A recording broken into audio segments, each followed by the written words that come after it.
What up, Brian?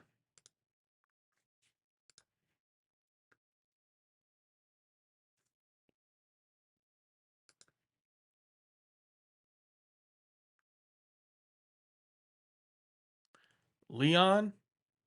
Is that your name? Leon? I don't know. It's all lowercase, so I don't know when the words end. Uh-oh, enigmatic penguin is here. Harry Bruise.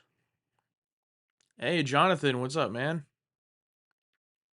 Christopher Hughes, what's up? Katie's here. How's everybody doing? How's everybody doing on this fine Saturday night? At least that's what it is for me.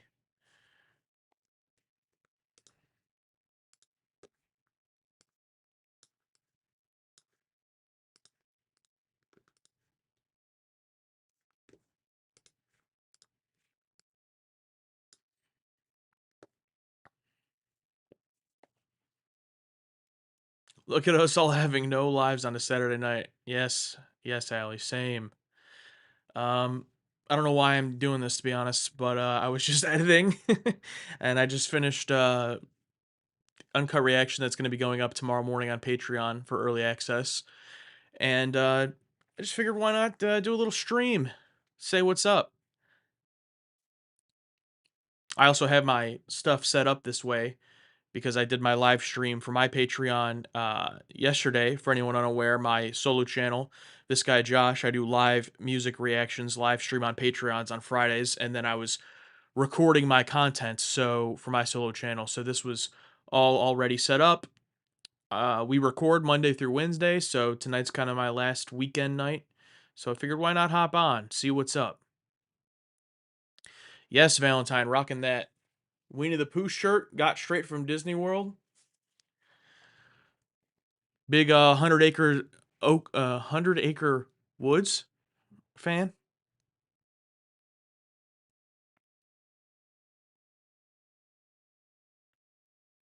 The Smallville Nut Job premiere was great. Yeah, well, episode 2 going up on YouTube tomorrow, and episodes 8 and 9 full uncut are going up on my Patreon tomorrow. That's over on my solo channel. I had to cut out before the end of Erotica. Where does it land in the discography so far? I put it at number 3. Number 2 being her debut album, Madonna, and number 1 being Like a Prayer. I put it at number 3. I, similar to Like a Prayer, absolutely loved the first 5 tracks, the first chunk of the album, and then the second half is like I still liked, but it just kind of same way I felt with Like a Prayer is just kind of like, all right, what are we doing here? But people explained in the chat, of course, I don't know if this is true, but people explained in the chat that back then, you were kind of it was kind of suggested to put what you thought were the best tracks up front just because of the way that selling records worked back then, I guess. So that makes sense. But do you like root beer? You know what? I can't say I'm a biggest root beer fan. I'm never gonna go to a restaurant or somewhere and root beer is gonna be my soda of choice. But with that being said, I don't like actively dislike it. It's just not my soda of choice. Darts, I do enjoy. I barely know how to play the real game, but just the activity of throwing darts, I enjoy. I'm excited about bedtime stories. Yes, bedtime stories will be next week. It's gonna be a fun week next week. It'll be bedtime stories and the Olivia Rodrigo album, so that'll be fun.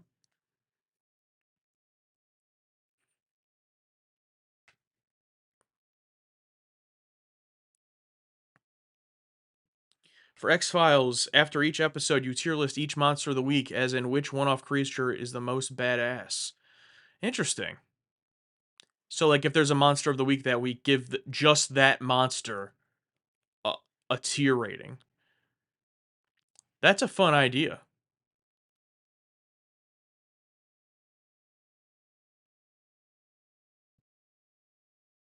What's up, Jaybird? I am having a nice night. How are you? I got my Taco Bell Mountain Dew Zero Sugar right here.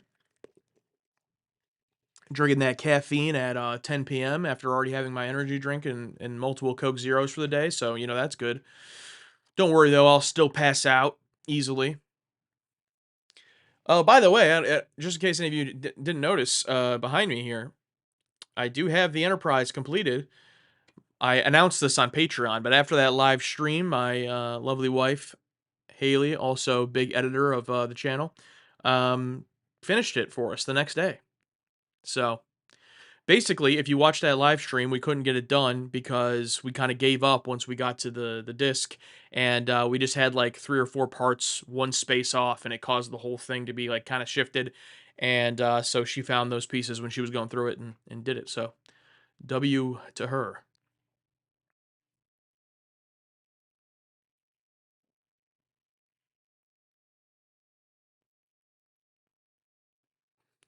I love doing call it Ketracel Green. Yeah, I like Baja Blast as well, but for me, I think my favorite is probably Code Red, and unfortunately, finding a diet or zero sugar Code Red, they do make it, but I haven't ever been able to find it in my area. So, but besides that, regular Mountain Dew is, it's the OG. My wife heard from next to me that yours finished your task and said typical. Yeah, I mean, hey, that's what it's for, right? That's what it's for. What do I bring to a relationship? That's the question I'm still trying to figure out.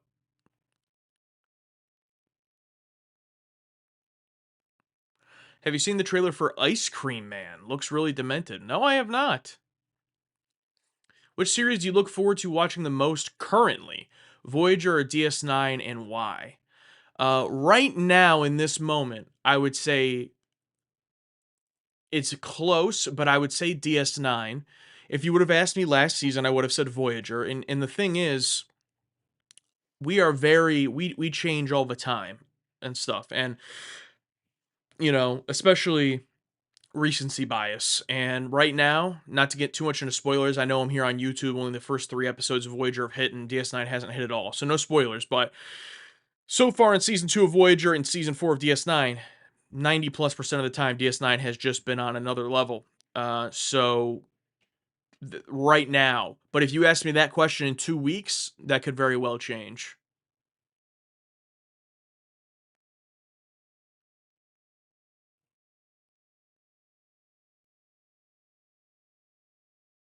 Sprite with lemonade is peak for me. Are you talking about like a manual, like you're pouring, you're mixing those two? Because I know they also make the Sprite lemonade or whatever. Have you planned to do any more Tales from the Crypt? You know what, Lotus? It's funny. So the horror gallery has been an unfortunate casualty of uh of two things. The first one being a year ago, which is crazy. It's already been a year, but hitting our Patreon goal when we started Deep Space Nine and moving up to 3 Star Trek episodes a week. That was the first blow to the horror gallery because it was originally supposed to return right around that time, then we didn't have time. Now that we're doing it full time, we tried bringing it back last fall, and then the X Files took off as a secondary show. And a secondary show on the channel is something we've never really had on YouTube. And the horror gallery was supposed to be like, oh, well, seemingly outside of Star Trek, we're not going to really be able to find a secondary show that's sustainable. So instead, let's just do the horror gallery and do one off random ones of shows. And then once X Files started taking off, that was a kind of another blow to it. But over last summer, we actually recorded um, a couple dozen horror gallery reactions that have never been posted anywhere, Patreon or YouTube. So there's like 5 or 6 episodes that we've reacted to of Tales from the Crypt, of Night Gallery, 80s Twilight Zone, all of these shows that for the most part have never been posted to Patreon. And there's a couple that were posted to Patreon and never made it to YouTube. But those are all just sitting there for me to hopefully get to eventually. But at this point, it also gets to a point where we're so far away that the set's different. Obviously we look different. I mean, we still have the 2 camera setup and everything, but it would look very odd if they all of a sudden were posted. But they're there. They're there. But at the end of the day, things always go by obviously how they're received, and the horror gallery had a few people that enjoyed it, but for the most part, never really took off. And it's you can't waste your time on something that people aren't that interested in unless it's a pure passion project, which we had a lot of fun watching all those. But it is what it is. It's not necessarily lost money is my point. by them never getting posted. It just ended up being us watching TV shows we liked instead of instead of them being videos. But maybe one day.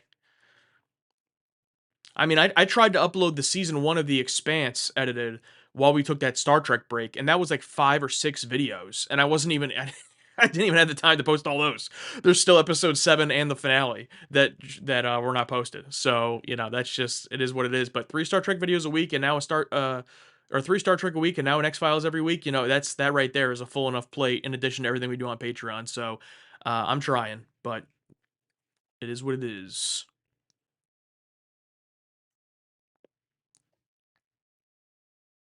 What's the last TOS episode I've watched? The last TOS episode I watched was, um, which one was it? The Enterprise Incident, it may have been. Um, Basically, I watch TOS sometimes when I just like turn it on Pluto TV, whatever one is on. It might have been the Enterprise Incident.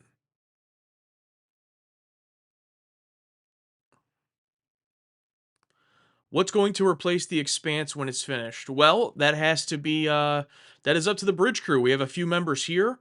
There's about 80 people in the bridge crew, and they get to vote on that. But um, interestingly, the bridge crew, which is obviously our highest tier, our most expensive tier on Patreon, which doesn't have like a ton of benefits. I mean, it does. It's worth it, right?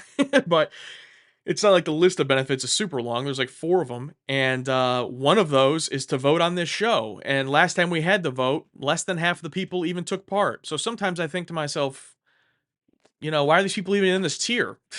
But we'll see. We'll see who gets voted for. My guess is that it's either going to be Babylon 5 or the reboot Battlestar Galactica season 2 because we already watched season 1. But there's this growing swell of support for doing like a one-off season of something to kind of break it up because it's been the Expanse for the whole almost 2 years of the Bridge Crew. But I don't think there's going to be enough people that agree with that mindset. There's going to be too many people that just want us to watch Babylon 5 or Battlestar Galactica, so they're just going to vote for that. So we shall see. It'll be replaced by more Buffy. Yeah, I think if there's anything that would make Alex just straight up refuse, it might be that. But we'll see.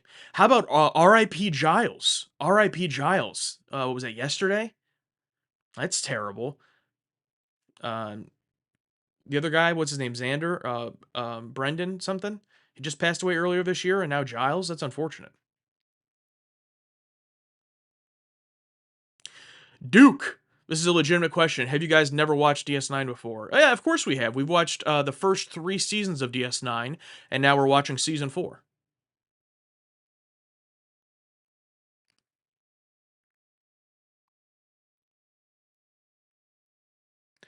I want to find the most boring serialized show possible and make them watch it, says Door, who is in the bridge crew. I think you guys already have. That's the one we're watching right now.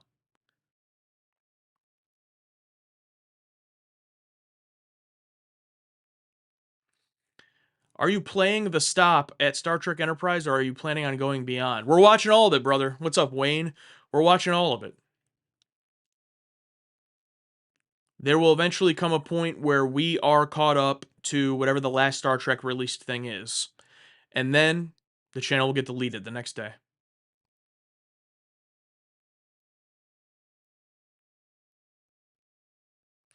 No, the reason I ask is because I'm rewatching on my channel with 2 guys that have never watched. Okay, that's cool.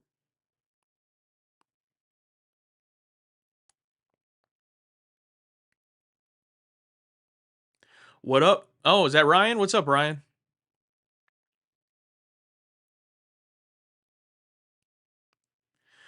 Booty Smasher is here. All-time favorite name. I know y'all are doing order when do the rest of the TNG movies get placed. So the only one I know for sure because I only look so far ahead is First Contact is in season 5 somewhere I think of Deep Space Nine and season 3 of Voyager.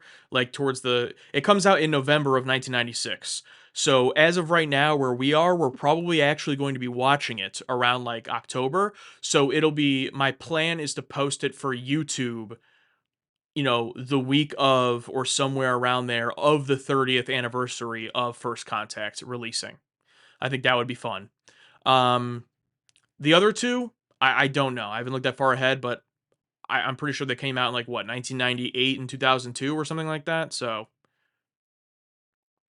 why the delay with Deep Space Nine? Well, it's not a delay. We watch everything in strict release order. So if you think it's a delay, that's Paramount's decision because Voyager started a month early, and there were 6 episodes of it before the first episode of Deep Space Nine. So, but with that being said, there's actually already been one point in our watch this season where Voyager was not on for a few weeks. So we had 3 DS9 in a row. And we're about to come into another point where at the end of 1995, going into 1996, DS9 comes back a few weeks before Voyager. So it makes up for that difference, but it started off later. Sixtos here. Good evening. Oh, you just got back from Big D's, Ryan? How's he doing? That's awesome.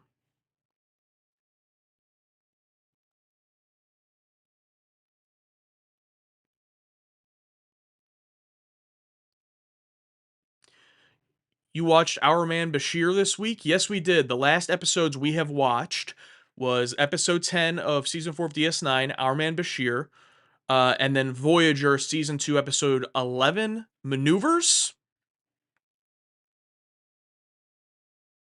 So that's where we are right now. And our dog Bashir, yeah.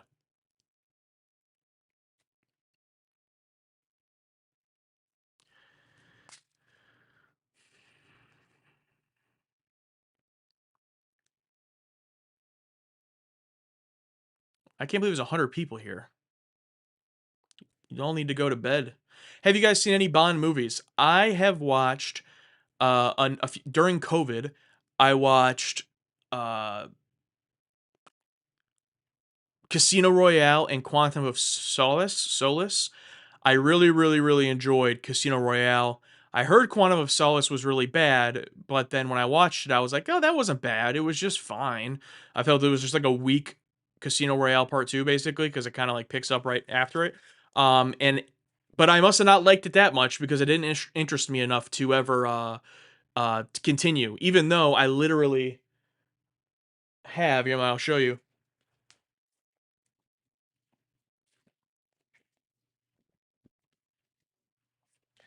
I literally have the Daniel Craig collection on 4K. So I bought this and I watched the first two and then I never continued. Have never seen any 007 before Daniel Craig. So those are the only two I've seen. And then Alex has not seen any of them.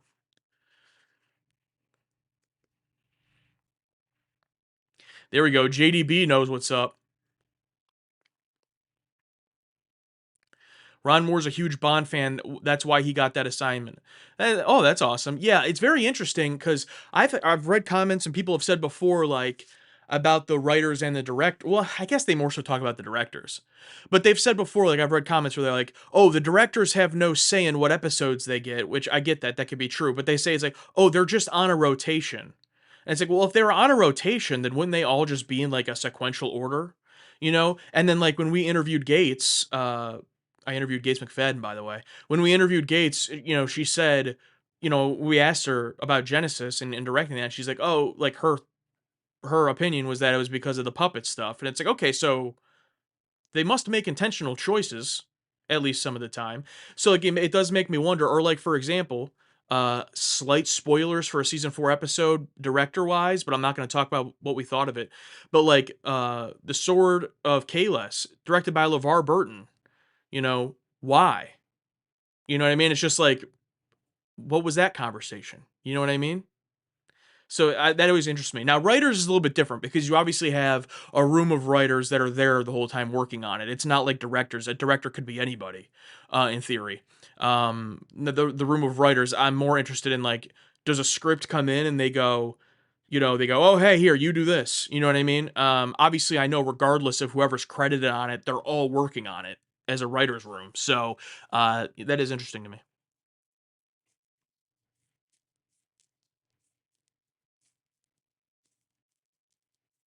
Glad you both liked Star Trek Generations. It always has mixed reviews. Well, thank you, Chuck. Yeah, it was a good time. PCIEXE. Thank you so much for the super chat. I love the Voyager reviews. Thank you. Well, thank you for loving them. And I hope you continue to love them.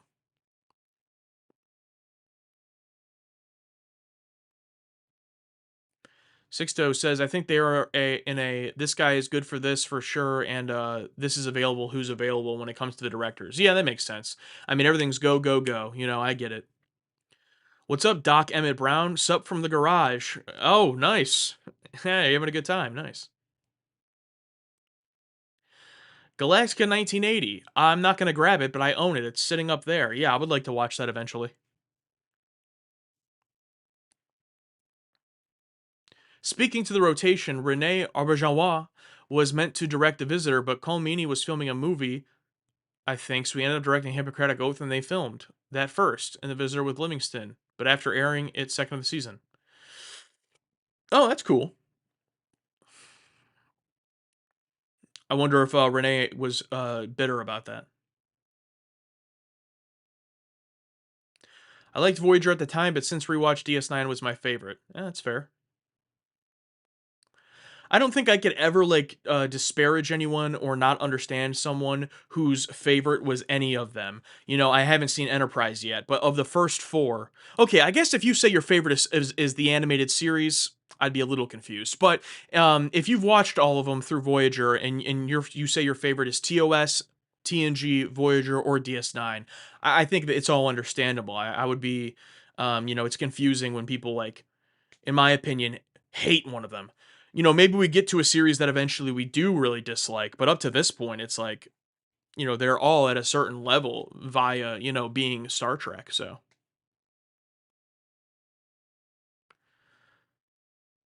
Deinonychus, why are you crying?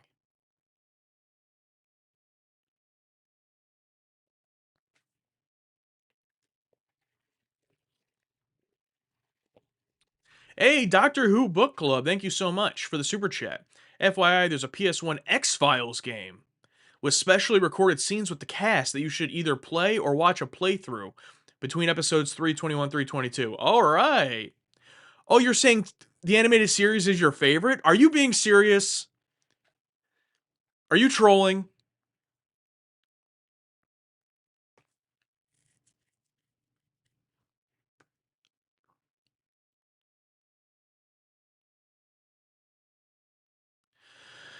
Nathan, you and Alex balance each other out so well. Which show or specific character have you had the absolute biggest disagreement on so far during this watch through? Well, when you say which show, I guess I could say which episode. Definitely the biggest episode we've ever had. Our biggest disagreement was Darmok, where Alex, it was one of, I don't want to say one of his favorites. That makes it sound like top five or something, but it was on his top 26 of TNG. I didn't like the episode at all. So that's probably our biggest disagreement. As far as a character, there's really no characters that we've really disliked enough. And, you know, so it's like worst case scenario, we just like don't care about a character. And I mean, I guess maybe like he doesn't like Deanna is my favorite character in TNG. He doesn't really care about her at all. Like you know, he acknowledges the episodes where she does well, but where she gets stuff done to get stuff to do. But um yeah, I mean besides that, yeah, I don't know if there's a character thing that we've disagreed about. I don't know if he hated Vosh as much as me in TNG, but we both liked her in DS9. What's up, Space Ninja? Good to see you. What is your take, general experience now that you are fully in the Star Trek fandom? Any fan interactions worth mentioning? Am I fully in the Star Trek fandom? Is that official? I'll wear it as a badge of honor. Any fan interactions worth mentioning? Well, I would just say that when we went to our last convention, the GalaxyCon in Richmond, Virginia, few months ago, where the Trexperts, um, you know, were nice enough to ask us to go out there, um, and someone that Alex had a connection with also led to us getting a panel. Anyway, we had a number of fan interactions that like, I never thought that that would happen in terms of, like, people coming up to us. When I went to the convention in Columbus, I was like, "Okay, this is close enough to where I live that maybe there'll be some people." Wait, first of all, why does that matter, it being close to me? Anyway, when I saw people at Columbus, I guess for whatever reason, it wasn't that surprising, but I had a few people come up to me there, and I said hi and everything, and that was cool. But then when we went to Virginia, there was, like, several different people that all came up to us that I was, very surprised by that, and it was kind of a moment of like, "Oh, wow, this is weird." Obviously, they were all very nice. There was actually one guy, who's a YouTuber himself, Omni Media, I believe is his name, and he only watches us for our X Files reactions. He's not a Star Trek fan, and he came up and he's like, "Oh, you guys are talking audience." He's like, we introduced ourselves, and I knew his channel as well, was familiar with him, so I'm like, "Oh, what's up, man?" He's much larger than us, so I thought it was really cool that he watched our X Files stuff. Like, that's awesome to hear someone watching the X Files that wasn't already here for Star Trek. That's what we like to hear. So that was sweet. Um, but yeah, a lot of Star Trek. I mean, none individually that I would say I want to call out that, but overall, it's been really interesting when that happens. Matt, thank you so much for the super chat, man. I appreciate that. If I pay $36,000 an hour, would you block the bottom middle of the screen for 10 seconds in Voyager Season 3? Yes. $36,000 for an hour, yes. Wait, when you say 36,000 an hour, do you just mean for 1 hour? I'm not sure what exactly that means, but for $36,000, would do a block. I would block the whole screen if you want for the whole season.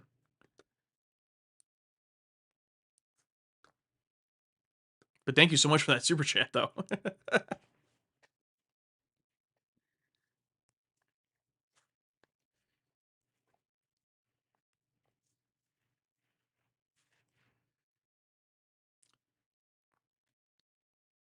Can I also have 36,000, Matthew? Yeah.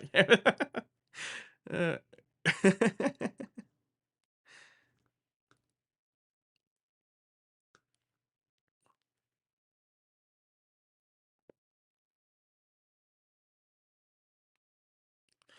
oh, Chuck, you had a vendor's table at Star Trek Las Vegas next to Renee. That's awesome. Do you still have a vendor's table there?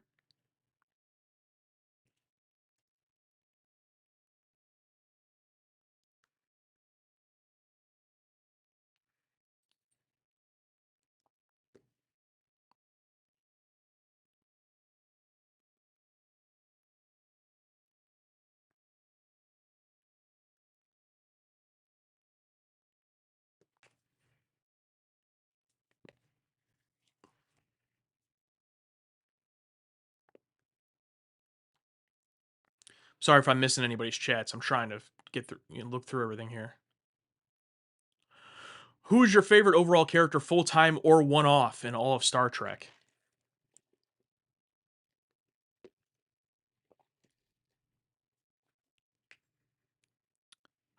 Um, Favorite in all of Star Trek is probably Spock up to this point. TOS Spock specifically, not movie Spock. Um, After that is probably season 6, back half of season 6, and then season 7 Deanna, Troy, and TNG, and then Picard isn't my favorite. Here's the thing about Picard. Picard is not my favorite character. He might not even make top 5 because he kind of has Mario syndrome, right? Like when you're playing Smash Brothers, no one really picks Mario. Um, but I think he's like one of the best fictional characters of all time. He's just not my favorite. What about Giant Spock? Yeah, Giant Spock too. Yeah.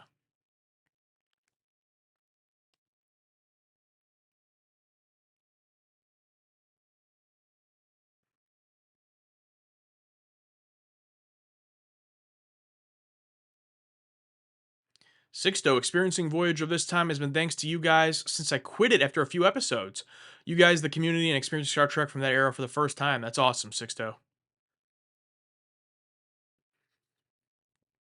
Did you recognize the TOS guest star from Eden episode in Silence of the Lambs? I just noticed he had a cameo. No, Charles Napier is one of those where I always, when I see his face, I go, I know that guy. But no, I didn't directly remember TOS. However, he was just in a DS9 episode that went up on Patreon, and we realized after that through the patron takes his TOS connection.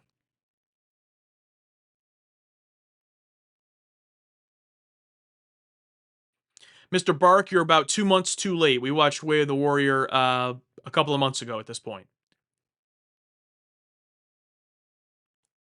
Chuck, you have a vendor's table every year at Star Trek Las Vegas, except 2 years ago. You're going through cancer treatment. Well, hey, congratulations on being in remission. That's awesome. I'm sorry you went through that, but that's awesome. You still have a table there. I'll look forward to meeting you if you're there. I'm very excited for Vegas. We are going. I just saw that they posted a schedule, and Alex and I are part of a panel with the Trexperts on the Friday at 10 a.m. It's going to be us, Bunny Tails, and I believe the podcast is called Spy Hard, all with the Trexperts talking about Star Trek reactions. So that's gonna be a lot of fun. I'm really excited for that. And then we're also just gonna be there the whole weekend. Um, we're not booked for anything, but we have some stuff maybe in the works with some people that we're talking to. That's all I can say. That's what you guys here after dark get to know. I may or may not be in contact with people that we've watched on TV.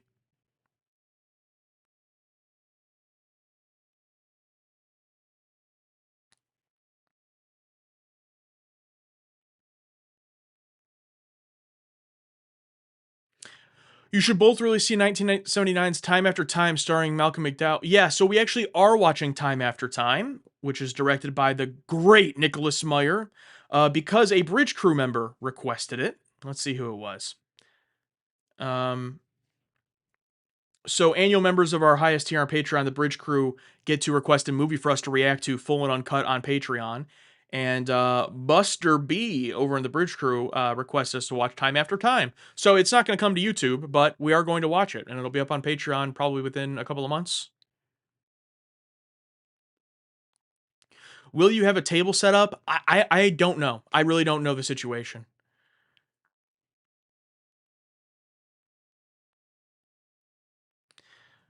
It's we're there because of the Trexperts, so we're in their area. I don't know what the situation's going to be.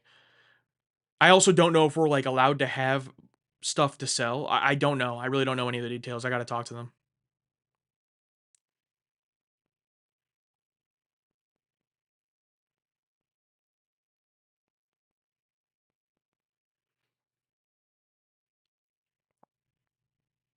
Bunny Tails mentioned today how she didn't appreciate Piece of the Action until after seeing your reaction and rewatching it. Mentioned today. What was she live today or something? But that's cool. Lotus has to head out. Well, thank you, man. See you later. JDB, thank you so much for the super chat. Ugh, y'all a bunch of nerds who don't go for the hard-hittingly intrusive personal questions. LOL. Here, Josh, get yourself something that you wouldn't talk about publicly. Thank you very much, man. I appreciate that.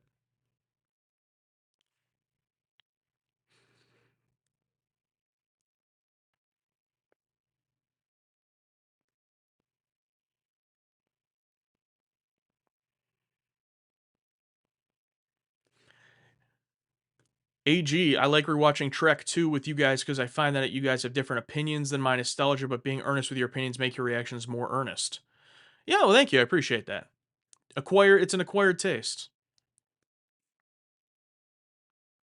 It's an acquired taste watching people who are so commonly wrong. See you later, Brent. I like your name, Brent. Out of shape. That's cool. Have a good night. Spider Noir on deck. No connective shows to worry about. Yeah, I thought about that for my solo channel, but just no time. Not enough time.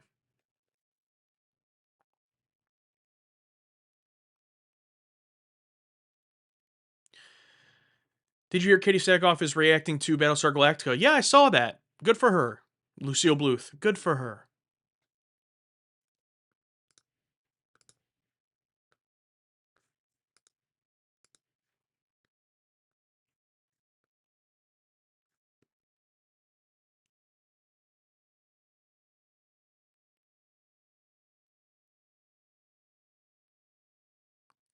At least you defend why you're wrong.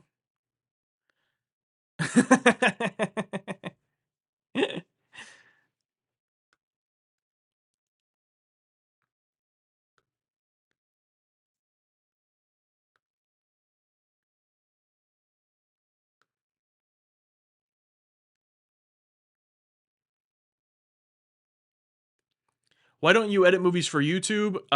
Just, you know, time. And if you go look at the movie reactions we've posted on our channel that aren't Star Trek movies, they don't really get watched. Now, to be fair, we haven't posted one in quite a long time. We will eventually be watching Gattaca and posting that because that was our 20,000 subscriber special. I still haven't done that, but we've been trying to catch up on these Bridge Crew ones first. But that's why the time investment just doesn't make sense because they don't get a lot of views for us. And then there's also the fear that if we post something random, like a random movie reaction, and it does blow up and it does really well, becomes our most viewed video, and we get a whole bunch of subscribers to a bunch of people who don't care about Star Trek and don't care about the X-Files and liked that movie reaction, and then the channel just like is in chaos. So because of the way that the YouTube algorithm works, so that's why. Josh, did you listen to the Dark Side of the Moon album on your solo channel? I did, and it's not currently up right now, but I bought the vinyl as well. I really enjoyed it. I really, really enjoyed Dark Side of the Moon. So it's actually on my YouTube. Excuse me. That's on the YouTube as well, Sixto, if you want to go check out an edited version, but the songs are all cut up. Or you can watch the uncut over on my Patreon. Yo, Steve, thank you so much for the super chat. Interesting fun to consider if a Trek episode was released during a ratings sweeps period. February, May, July, November. Example, Little Green Men and Armand Bashir were saved for sweeps. Can provide insight in a showrunner's mindset. Yeah, and I always forget about when the sweeps were. I've always known they were a thing, but I forget when they were. So February, May, July, November is good to keep in mind. But uh, I'm not going to, get into our thoughts on it, but it's interesting that those are the two episodes, The Little Green Men and Our Man Bashir, were saved for sweeps because in the grand scheme of the show, it's not like they're a big deal. So I find that interesting. Like if you had said, "Oh, Way of the Warrior was for sweeps," okay, that makes sense. You know what I mean? So that's interesting. Or Chain of Command and TNG, if that was for sweeps. But thank you so much for that super chat. I appreciate it. Is Smallville going to be weekly YouTube uploads? Yes, it's actually going to be twice a week. I feel like Chad Gable. Twice a week. The first episode did really, really well on my channel, on my YouTube channel, and it has gained me over 250 subscribers, more than any other video except my very first upload on that channel. So I'm moving up to 2 a week over on my Patreon on Sundays. 2 episodes are getting posted every week. Episode 8 and 9 is tomorrow, and then on YouTube, I'm posting it on Sunday, and then I don't know the other day. I might do Sunday and Wednesday, or something like that on YouTube. So check that out. Stephen Britton is out of here. Talk to you later.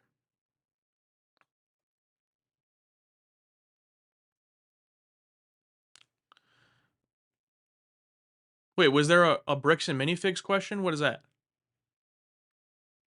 I've heard about that. I watched one of Moist Critical's videos on it. Did someone ask about that? Whoa, okay, we got some more super chats. Matthew McKinnon Gray, no message, but thank you so much for the super chat. I appreciate it. And Jonathan, what's up, Jonathan? Since we are rewatching 1995 shows, I decided to try Gates' UPN series Marker that aired with Voyager Season 1. It's weird seeing her in another role. Yeah, I had no idea about that. I'll have to check that out. UFC SAB 199, please continue 6 feet under. Hey, yeah, so I am, and I know I posted that on YouTube a long time ago, but I have watched the first 4 episodes. I'm actually watching the 5th episode sometime here in the next couple of days, and I've gotten back to uploading them on my Patreon weekly. So episode 4 was posted last week uncut. Episode 5 will be uncut this week. However, editing-wise, what I'm going to do with 6 feet under, and I've seen some other channels do this, because they're like hour-long dramas, the episodes, it's not like Star Trek or when I do Smallville, like it's very easy to react to those during. But like something like 6 Feet Under, I find myself watching a lot of scenes and not really reacting that much, but I have a lot to say after the episode is over. So the uncuts are all still going up on my Patreon.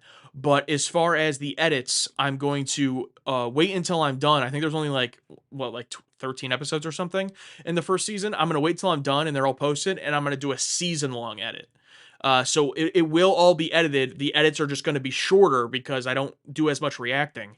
And then I'm gonna post it as like 6 Feet Under season one. All that as a reaction eventually on my YouTube. So in a few months, that'll be ready.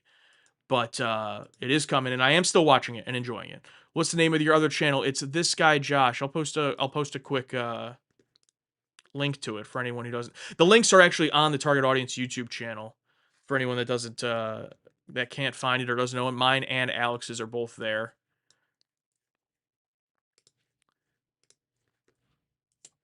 But there it is. There's my channel. And I do music reactions, and then I just started watching Smallville. You'll see that started posting on there, and then I do movies once in a while. So I've been really enjoying the music reactions. I do live streams on my Patreon every week. It's a fun time.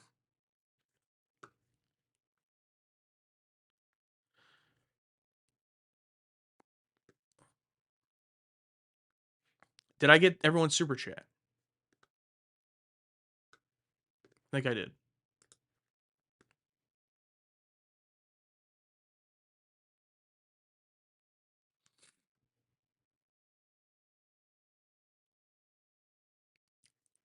Norman, I just started watching around a couple months ago, season 1 Voyager and season 3 DS9, and also noticed your first listen of albums, enjoying both immensely. Well, thank you so much, Norman. I appreciate that. Matthew, another super chat. Thank you so much. I was trying to say thanks for reacting to Gargoyles. It's my favorite animated show. Oh, well, thank you. You didn't have to super chat twice, but thank you so much. And yeah, I did start watching Gargoyles. The very first episode is up on my Patreon, and I just did. I've watched episodes 2 and 3. Those will be coming soon, and I'm gonna finish off the pilot, and then we'll see. I'm gonna post the 5-part pilot as one video on YouTube. We'll see how that does. But I've been again, I've enjoyed it in that a lot, and that's also something very different. A 22-minute show and a cartoon. So that's been very, different for me, but I've enjoyed it. How does one submit albums for Josh to listen to? There's no way really right now to submit them or to do anything like that. Um, right now I'm focused on Madonna this month because I'm catching up to Confessions on the Dance Floor for her new album. And then after that, I'm going to get back to doing some more Beatles and stuff like that. So there's no way to really submit it, but if you have a suggestion, of course I'll take it into consideration. But I'm not doing like anything like somewhere to request it or anything right now at this point.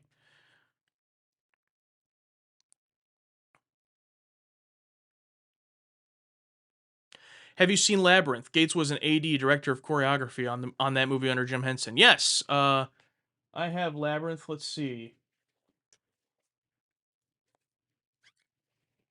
I have Labyrinth right here. And funnily enough, so I watched Labyrinth for the first time when I was a kid, and I really loved it. I've watched it numerous times since then, and I really love it. I love musicals, and I love weird, dark fantasy type stuff like that. Of course, had no idea Gates had anything to do with it until watching TNG, and then eventually learning that. So that's awesome. I've watched the behind the scenes clip of her talking about it, like on set and everything, when she was going by Cheryl. Um, but what's crazy is she's not even really credited. Like looking at the back of this Blu-ray, she's nowhere on here. And I understand choreography isn't going to be up there in terms of credits, but like I had to, in order to even find her credit, I had to go on IMDb and I had to go to like additional random miscellaneous or something, and then she's listed. It's like, damn.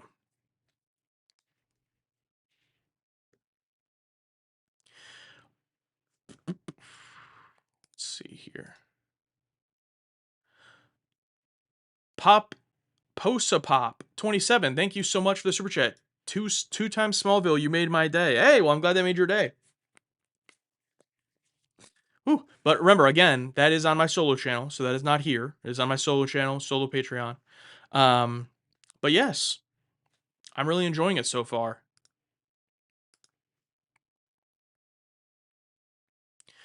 Allie, you talked to her about it. She danced with David Bowie. Yeah, that's awesome. That is awesome. Who is your favorite guest star on DS9? Um, that's a good question. Guest star? I take guest star to mean like a one-off, someone that because like I could say Nog technically, right? But I'm not gonna do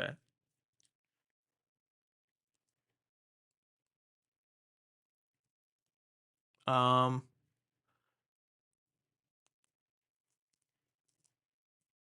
hmm. Obviously, the guy from Duet was really good, but is he like my favorite?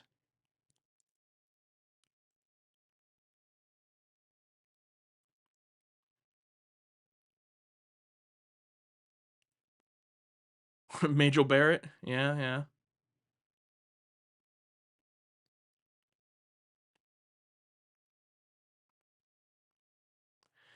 Yeah, I don't know.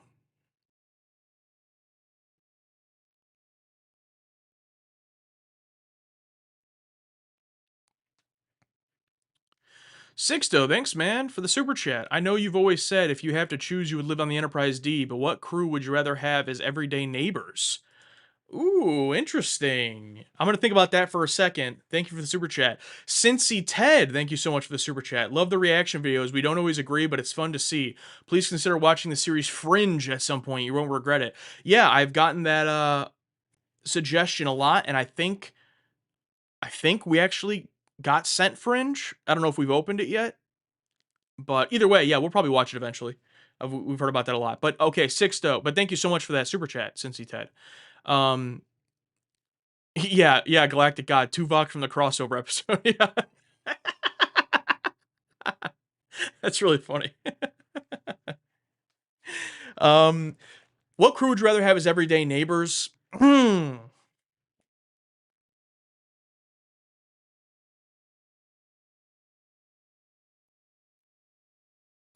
That's a good question.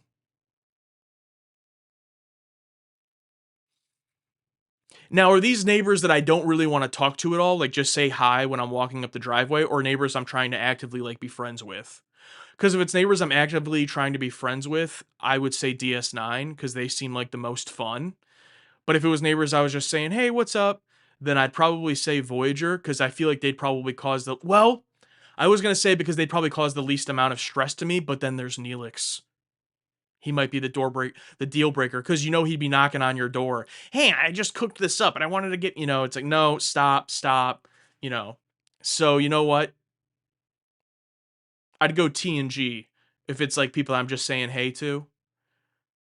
And then DS9 if I was like inviting them over to my house, like I was having a party or something, or I'm cooking out on the grill, definitely DS9. Ben from Lower Decks. Oh yeah, if I ever had to have a roommate, like get to a point in my life where I had to have a roommate again, it'd be Ben from Lower Decks. Chill guy.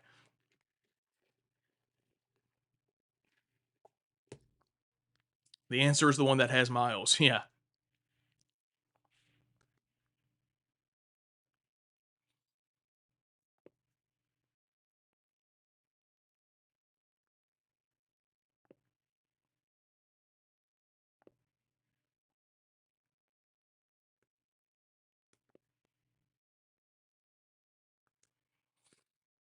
The Trek Bros. What's up?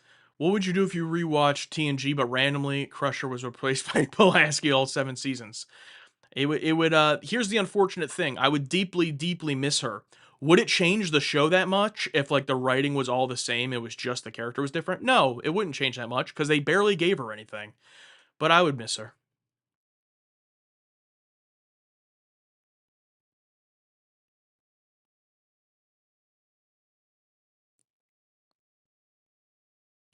After Voyager and DS9, consider doing some re-reactions to TOS.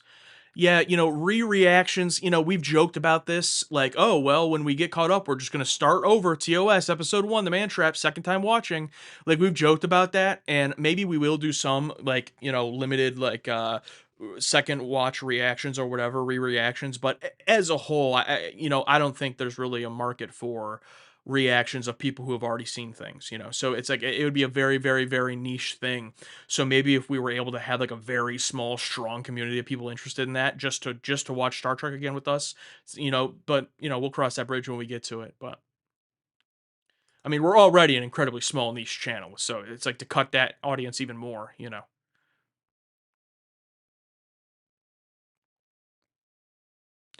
When you talk to your shrink, do you complain about Polaski from TNG? No, I do complain about Polaski, but not Polaski. Harry Brews, thank you for the super chat. Les Miserables and Little Shop of Horrors are pretty good musicals. I haven't seen Les Mis. I've heard a lot about it. I've heard that it's like 18 hours or something. Little Shop of Horrors, I watched the original, like the black and white original. I have not seen the Rick Moranis one, if that's the one you're talking about as a musical.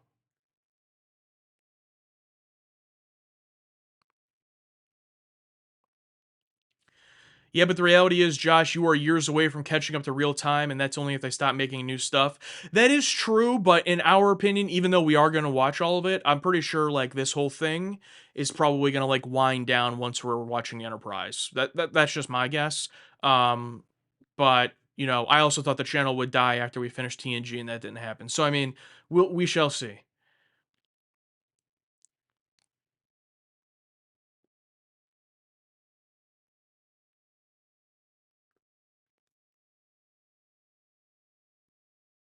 You've said that before. Yeah, well, I'm gonna. Yeah, you just got to keep saying it.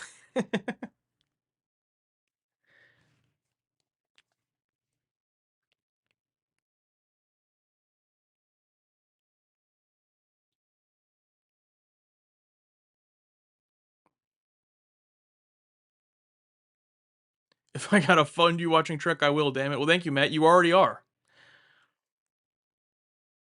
Sixto, what do you think would have happened to Worf if Tasha would have stayed? Do you think he would have made it to DS9? You know, it's such a crazy like to think about alternate realities like that.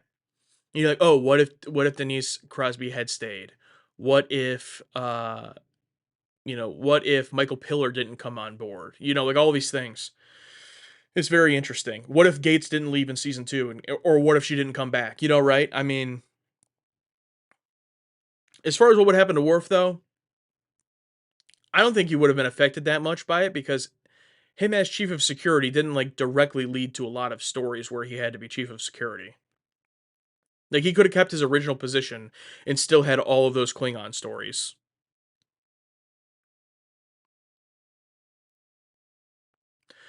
Best DS9 guest star Tony Todd. Yeah, yeah, you're probably right. Probably Tony Todd up to this point. And you guys want to know something crazy? None of this is on YouTube yet.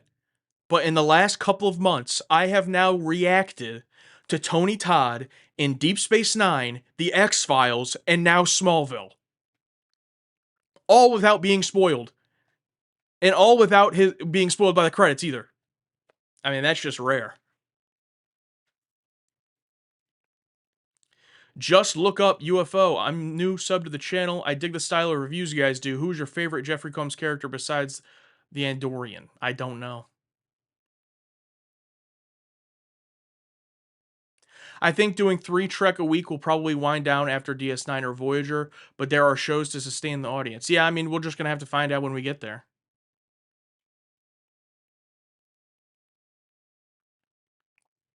Also, you say sustain the audience. I mean, I don't know. We'll see. It could be,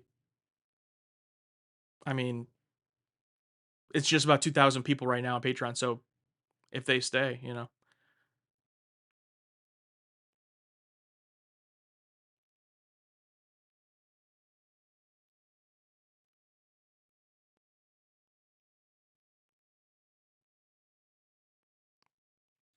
Tony Todd, the Jordan of Star Trek. Do you really think that, Sixto? Do you think he's the Jordan of Star Trek?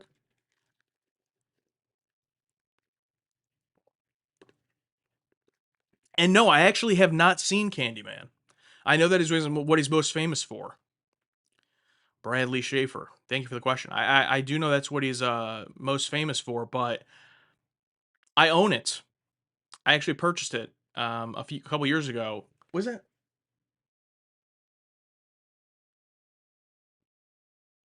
I tried to look and find it, but I don't remember if it was on 4K or Blu-ray.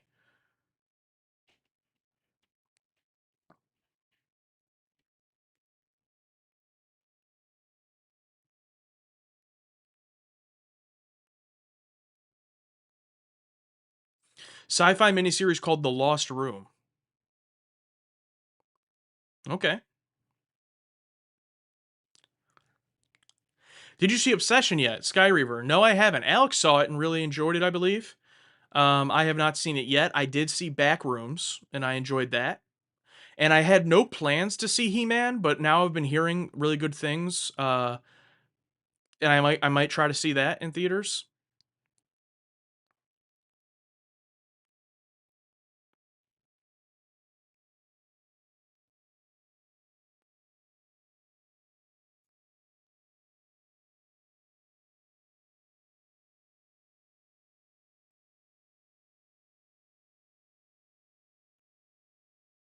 Have you two seen The Cube or Cube 2? I've only seen The Cube, not Cube 2. I didn't watch any of the Cube sequels because I heard they were all bad. But I did watch The Cube, and I enjoyed it. I thought it was like, oh, this was good.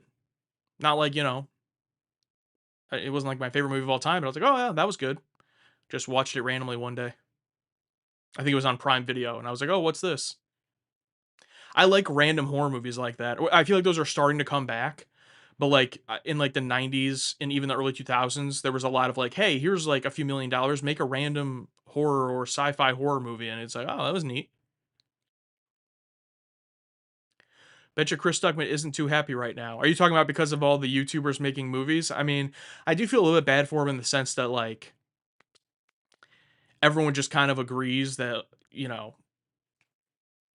I mean, not that his movie was bad. Like I enjoyed it. I enjoyed it, but it's kind of like, you know, no one really was in love with it, I think. But he did something. He tried and he did it. Good for him.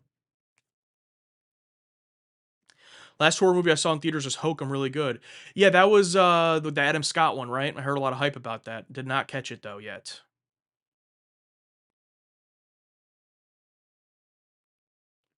Have you seen the 80s Twilight Zone movie? Yes, I watched it as a kid. I've seen it, I think, one more time since then, a little bit older. I enjoy it. I'm not really a fan of anthology films with like where they'll have a collection of shorter films. That's never really my favorite kind of movie. There are ones I like VHS 2 I really like. Um Trick or Treat is pretty good. The Twilight Zone movie, yeah, I liked it, but I mean nothing with it was like, "Oh, this is better than the show." I did think I guess the one story of the kid because they were able to have more budget to do the effects and stuff. I thought that one was pretty good.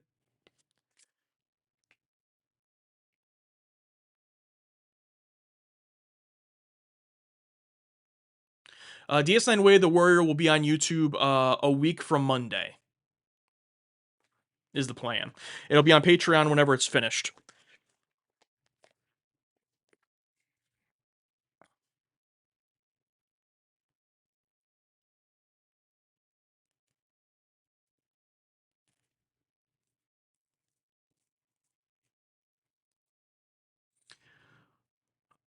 Untimely reflections of all the original species we haven't seen yet post TNG. Who would you rather see? A Gorn, an Andorian, a Tholian, an Orion. Oh, is an Orion the green girl? It's funny. I started reading Imzadi, the book, and I really have to finish it. But at the beginning, it opens up in like a future timeline, and the character, one of the characters, is like, I think she's an Orion, and she's like a scientist or something. And I thought that was pretty cool. To answer the question, if I had to pick one, it would obviously be Andorian. A Gorn would be cool, but it's like, okay, I mean, it's a Gorn. You know what I mean? It's like it's a big lizard guy. A Tholian we've never seen, right? So I don't really have anything to miss there. And is it Orion or Orion? Anyway, That would be neat. But of course, Andorian's the preference.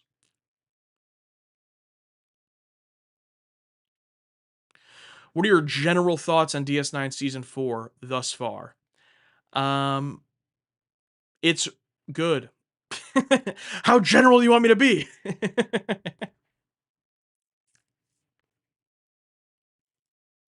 Orion,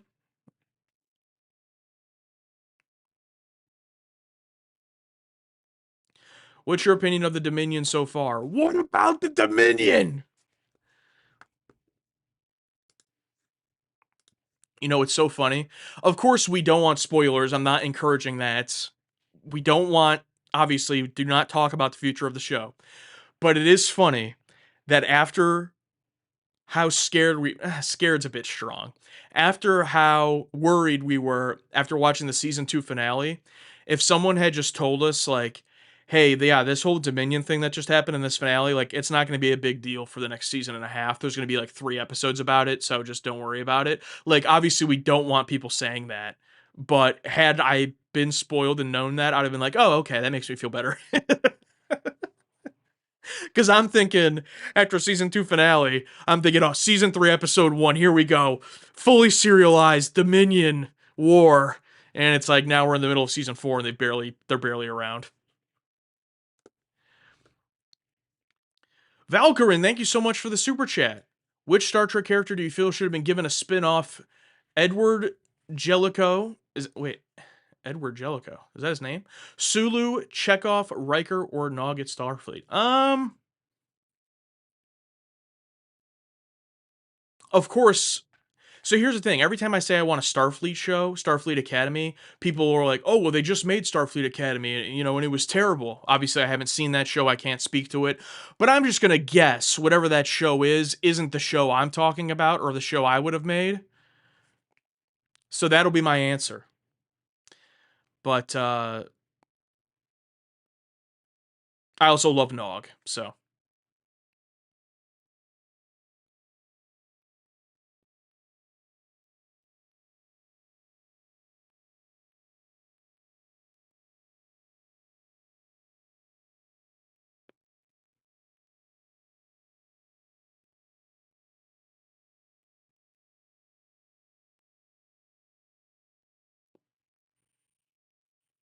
they almost made a Starfleet Academy movie during TNG. That would have been awesome.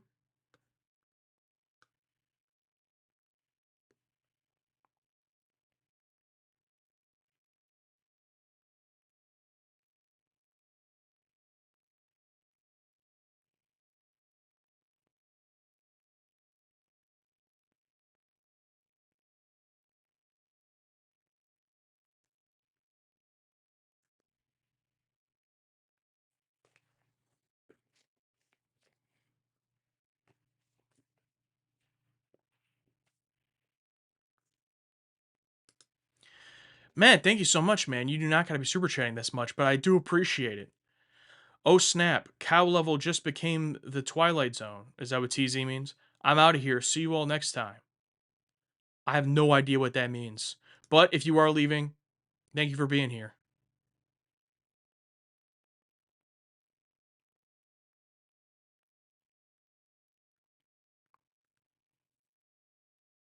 Terror Zone, Diablo 2 Resurrected.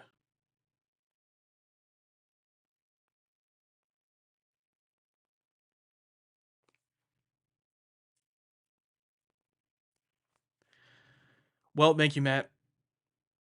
Matt may have been lucid dreaming there.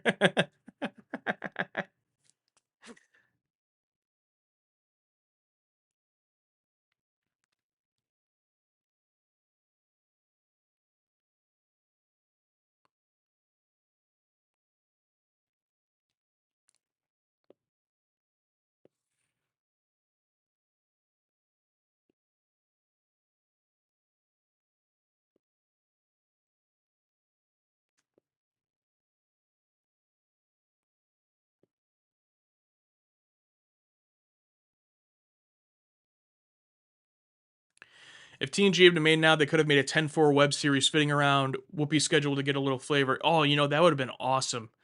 A 10 forward short series or series of shorts. That would have been great.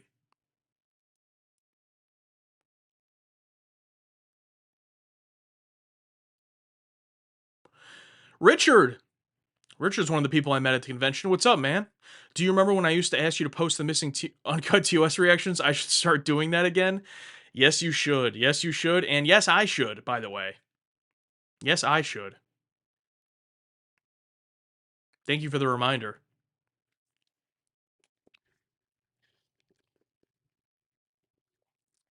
Josh, do you prefer X Files Monster of the Week episodes or the more plot driven ones? Right now, my favorite is the Monster of the Week episodes that have the plot stuff sprinkled in. And no spoilers on individual episodes, but we've been getting more of that in season 2, and I've really been liking that. A season 1 example would be Tombs, where they have the Monster of the Week, but they also sprinkle in the lore throughout. So that's my overall favorite, but that's kind of cheating, isn't it? If I had to choose between them, I think my favorite episodes thus far have been more the Monster of the Week. But damn, some of these Alien episodes, man, are just really, really good. Thank you, Denaxis. What has been your biggest non-spoiler surprises that you were shocked wasn't ruined for you? Um, Shocked wasn't ruined for me.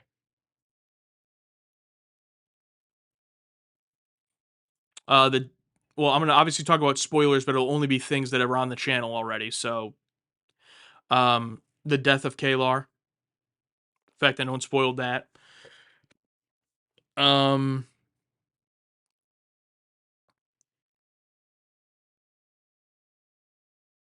Scotty and TNG. That was spoiled for Alex via real life means, but that wasn't spoiled for me. Even though that's not like I didn't have that big of a pop because it's like it's cool, but it's not like unbelievable, right? Like it's like, oh, a TOS person, you know? It's like it's not like unbelievable. Yeah, Ken R says, yeah, Scotty and Relics, yeah. More P.O. Box openings coming. Yes, Badger, they are. I have like all the boxes sitting right there. Right now on the schedule, I actually it's like the P.O. Box is like the thing that like it will never work out right. Like I was planning to do it live when we built the Enterprise. Obviously that went to shit. We didn't get to the P.O. Box. Then I had it scheduled to do on Monday, 2 days from now. And then this past week, Alex was sick, so we missed 2 days of recording. So now I don't know if we're gonna be able to do it Monday because we have to make stuff up. Um, so it's just like become this whole ordeal. And it's like honestly, I would close the damn PO box if we didn't constantly get stuff all the time. Like it's insane how much stuff we've gotten. And it's like part of me just wants to close it because it's like I can't keep up. I can't. So we're gonna end up doing the shorts format was fun, and I still have a lot of those that are gonna be posted. But we're gonna go back to just filming a video, opening all of it, um, you know, and getting caught up.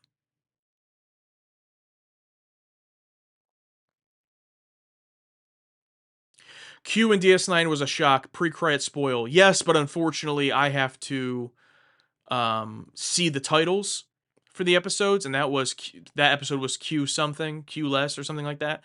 I will say though that the whole hook was still done well, where I actually thought, oh, it's actually just going to be Vash, but then they showed Q, so I was like, oh, nice.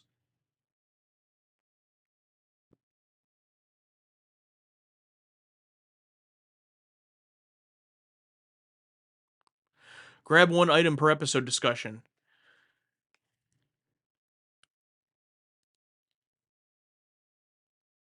You know what, Jonathan? It's like ideas like that. It's like, why couldn't if you would have told me that 6 months ago?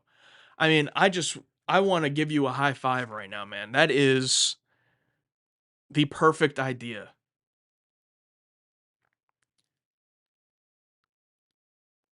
Yeah, that we're doing it. I'm stealing it.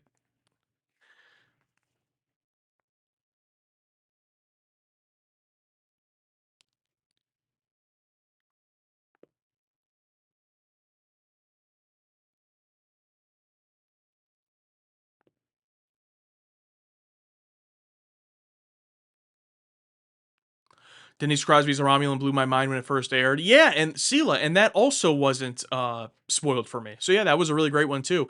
Probably the best season finale, Hook, I would say, for TNG. I mean, Best of Both Worlds is obviously the iconic one. But when you think about Best of Both Worlds, like, oh, part two opens up, oh, whatever, didn't work, move on. But like the Sela is a great reveal. And then she plays into season five. And then, I mean, I would have liked to see more of her, but anyway. Um, and then you have the season five ending, Time Zero, terrible. Season six, Descent. I like Descent Part One, but the ending with Data turning heel with Lore, that's not gonna last. Like, that's not gonna, you know what I mean? So I think the Sela one is actually the best one. Because it's like, holy, why is Denise Crosby a Romulan? And then you get the answer. So I think that might be the best one. But still, even more than that, the most obvious answer I didn't even think of earlier to that question, Denise Crosby showing up in yesterday's Enterprise. I mean, that was not spoiled for me. And I never thought we were going to see her again. And huge reveal done before the credits. I mean, that was perfect.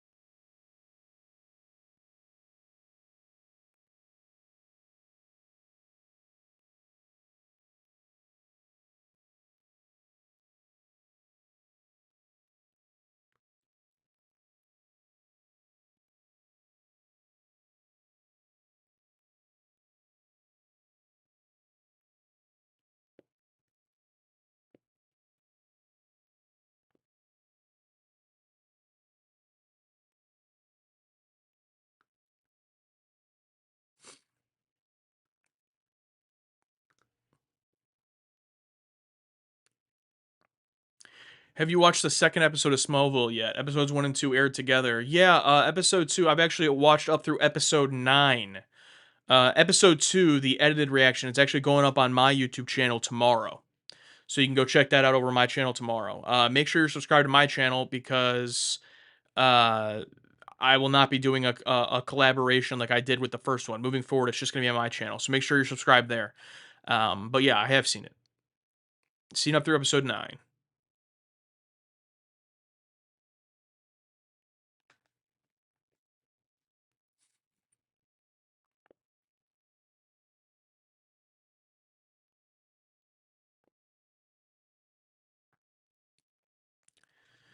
All right, y'all. It's after 11 p.m. Let's get some. Where are the fun questions at?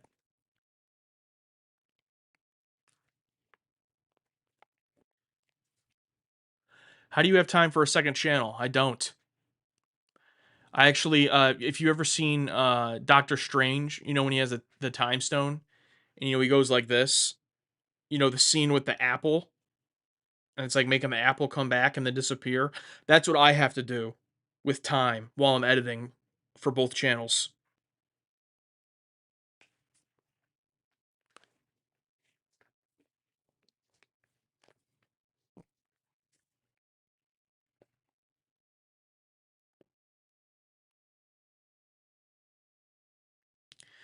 Yes, Tony. Someone mentioned that earlier, so that's pretty cool. Yes, we do. Josh in possession of Infinity Stone confirmed. Hey, man, I have multiple. If you've ever wondered how, like, oh my gosh, these guys they keep saying stuff about Star Trek, stuff they want to see, and then it happens. It's because I have the Reality Stone, so reality can be whatever I want. Josh, if you had the Reality Stone, why wouldn't you make your channel more successful? Good question. Next question.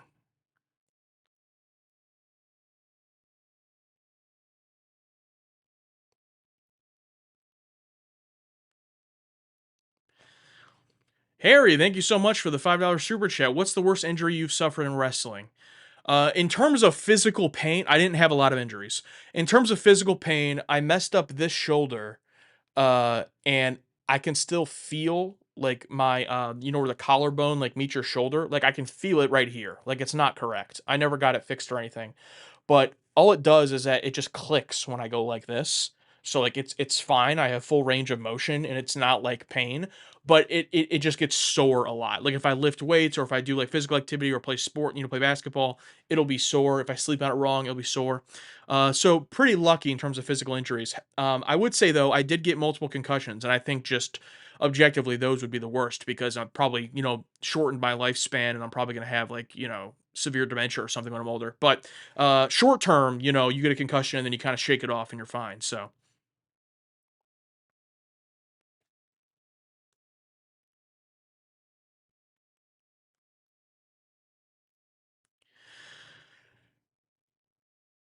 that's how the Gates interview came together, the reality stone. Dude, you're joking? I genuinely still don't know how that happened. I feel as if I must have the reality stone because the sequence of events that needed to happen for that to happen is crazy. So, yeah, maybe I do have the reality stone, honestly. Or maybe the manifestation is real. I don't know. Allie, I know you like Grave Encounters. I love Grave Encounters. What are some other lesser known, lesser respected horror movies you go to bat for? Great question. Great question.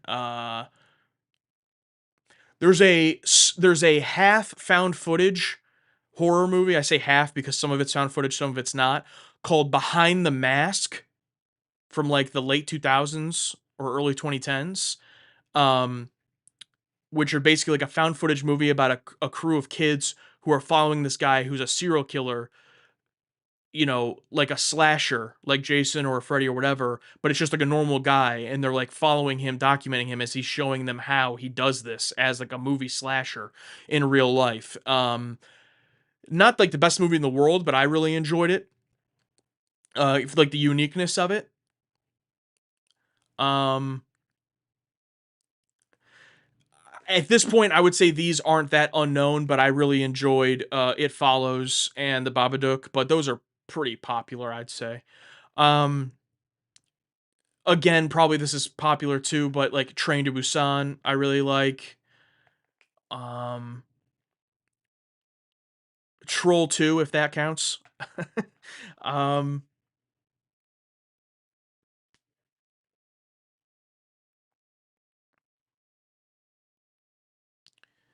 some lesser known horror ones. I'm still thinking.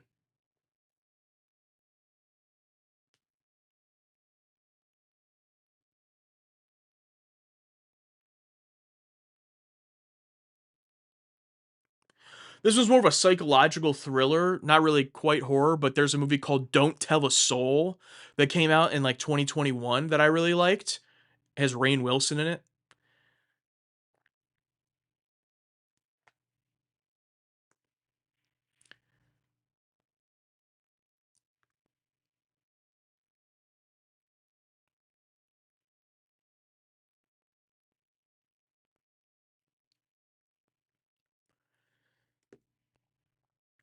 Would you rather get a talk down from Picard or have a fist fight with Cisco? Ooh. I mean, of course I'm going to say the talk down from Picard. I don't want to be in a fist fight. I don't want to be beat up by Cisco. I mean, the talking down from Picard would be terrible mentally, but then it's over. Hey Marco, no, I did not see Smile. I have not seen Smile or Smile 2. I've heard obviously that Smile 2 is much better, but I have not seen them. You really enjoyed Grave Encounters? Yeah, well, that's awesome that you checked it out. I don't know if you watched Grave Encounters 2. I wouldn't say it's as good as the first one, but it's interesting. Some people think it's really bad. I don't think it's really bad. I think it's interesting. And there's one moment specifically in it that I think is excellent. But yeah, the first one is up there in terms of found footage. I was a big found footage guy growing up, and then kind of got overdone a little bit as everything does.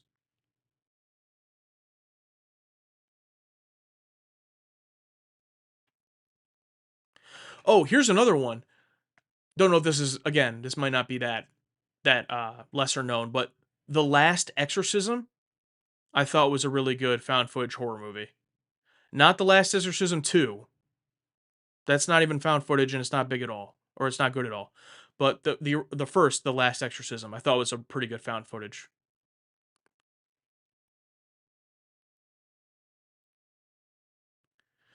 Dude, oh my god. The Donicus, remember that time you bought 30 Days of Night? Dude, I just it 1990 flashback. I totally forgot. Yeah, I have it. You know, I wanted to watch it in the winter time since it like takes place in the winter, right? So maybe this upcoming winter I can check that. Maybe that's something for my personal channel I could do.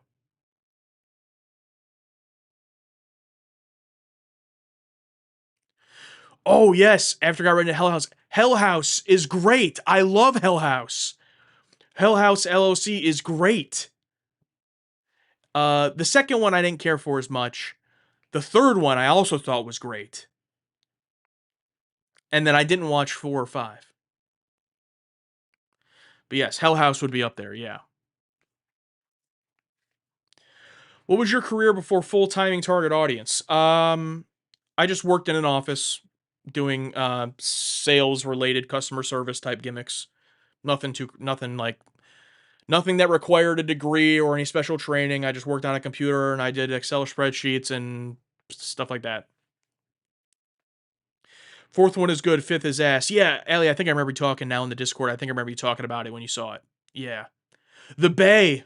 Yes, Dank Priest. The Bay is another good one. That's another good found footage one. Yes.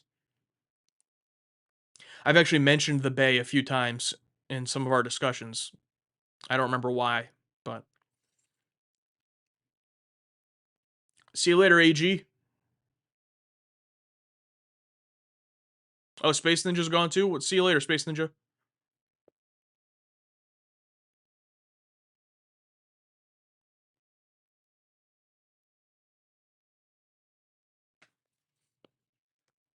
Yeah, not Botany Bay.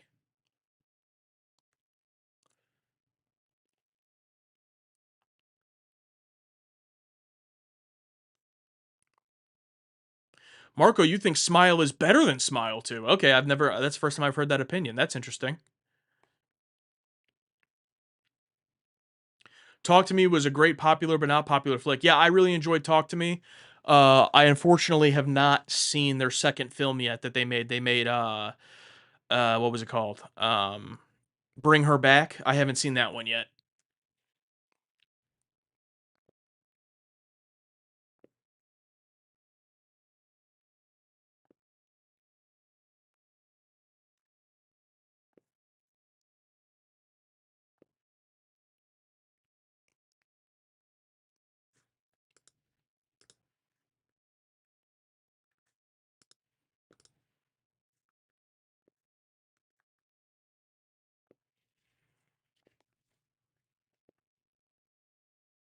What is your extended family think of this YouTube career? Well, I like that you say extended. I don't know what you mean by like my cousins or something. I don't think anyone knows about it except for like my mom and my brothers. And they don't. I mean, they don't really say much about it. It's not really like a topic of discussion. You see, here's the thing. I don't. I don't like. This might be rare in people. I don't know. I don't typically like talking about myself and things that I have going on. Like when I show up somewhere, if someone asks me, "Hey, what are you up to?" Like I'll tell them, but it's like I don't. I don't go like, "Hey everyone, so this is what I'm doing." You know what I mean? So like for example, doing this full time, I didn't even like tell anybody until like one day my mom asked me like, "Oh, so what have you been up to?" "Oh, well, I'm doing my channel full time now." Like it was just like casual like that. I don't, So no one's really given me their opinion about it really. My youngest brother like was really excited for me when I told him.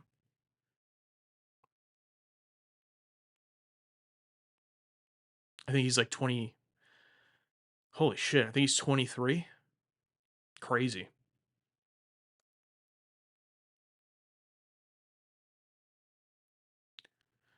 I am far from rich, but thank you, Ray.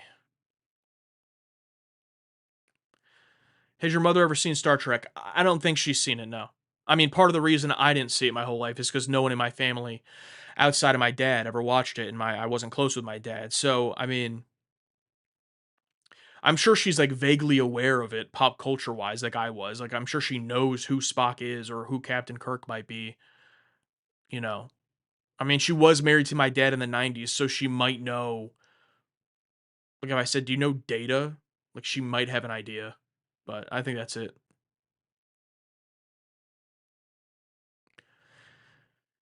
Do I like anime? I like it. I just haven't gotten into a lot of it. I really love Dragon Ball and Dragon Ball Z. Hot take: I actually like Dragon Ball more than Dragon Ball Z. But I like them both. But I've only watched Dragon Ball Z up to the Cell Saga and the androids. And I haven't watched any of the new stuff. I really liked Pokemon as a kid, if that counts as anime. Um,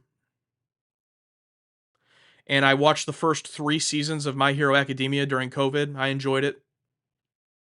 That's really it. Never seen Avatar, The Last Airbender. I've never seen like One Piece or One Punch Man or Attack on Titan or any of those.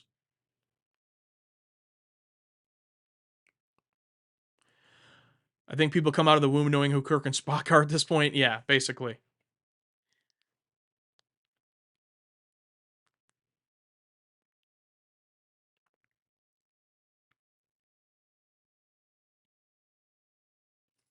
Used Trek to explain VR to your mother when she asked about it. I said, "Remember Captain Pike? It's sort of like that." Yeah, or basically like the holodeck. But I'm sure in that example, your mom didn't know what the holodeck was, so that's fair. But yeah, any interest in the He-Man movie? Yeah, I said earlier in the stream, but yeah, I had no interest. I didn't even know this movie was existed until last week when I went and saw Backrooms, and they had a He-Man cutout thing in the theater, and I was like, "What the hell is that? This looks terrible." And I'm aware of He-Man the cartoon and the movie, but I've never seen any of it, and I had no interest. But all I've heard is good things about it, so I might go see it.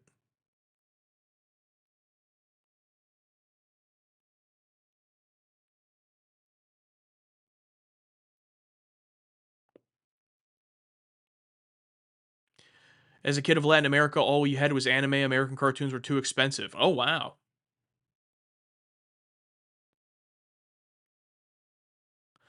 What's your opinion on alt history type premises, either historical shows or ones that portray the present future, assuming the past was different? Um, I, I don't really have a opinion on it. I would say it comes down to the execution. So I know that's a boring answer, but I mean I'm not against it. I mean it's a neat. It could be neat, I guess.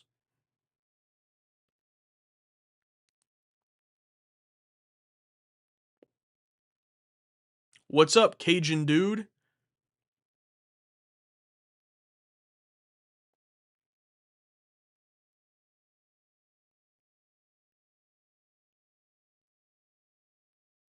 I've never really played Halo. I played a lot of Halo 3. Didn't beat it, but I played a lot of it. And then I played a little bit of Halo Reach online just because at the time my friends were playing it. Was it Reach? Or was it ODST? I don't even remember. Whatever Halo game was out in late 2010.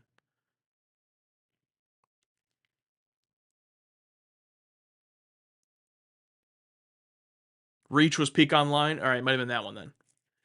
I like Halo. I just never got super into it. I'm not also not. I'm just not a huge gamer in general.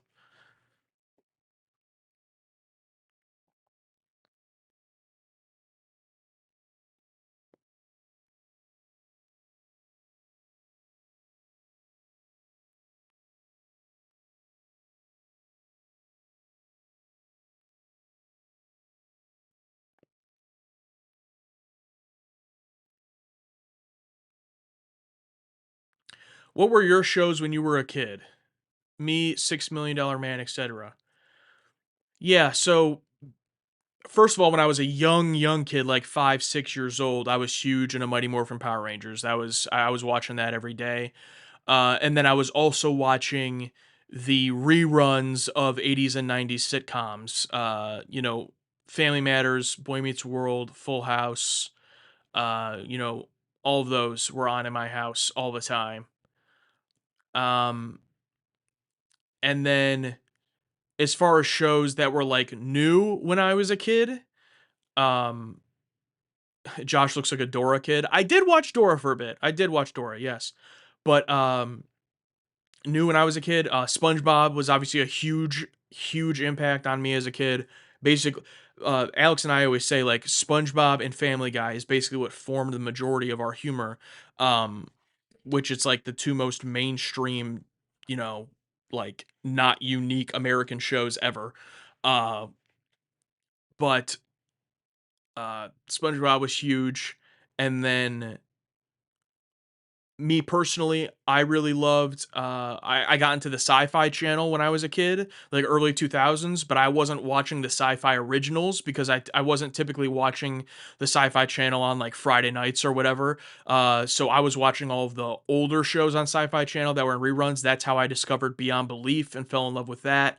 And watched a number of shows like that on Sci-Fi, like Ghost Hunters, just more of the paranormal type stuff that was on sci-fi, not Farscape or Stargate or any of those. I would see commercials for those while I was watching uh Beyond Belief or whatever else.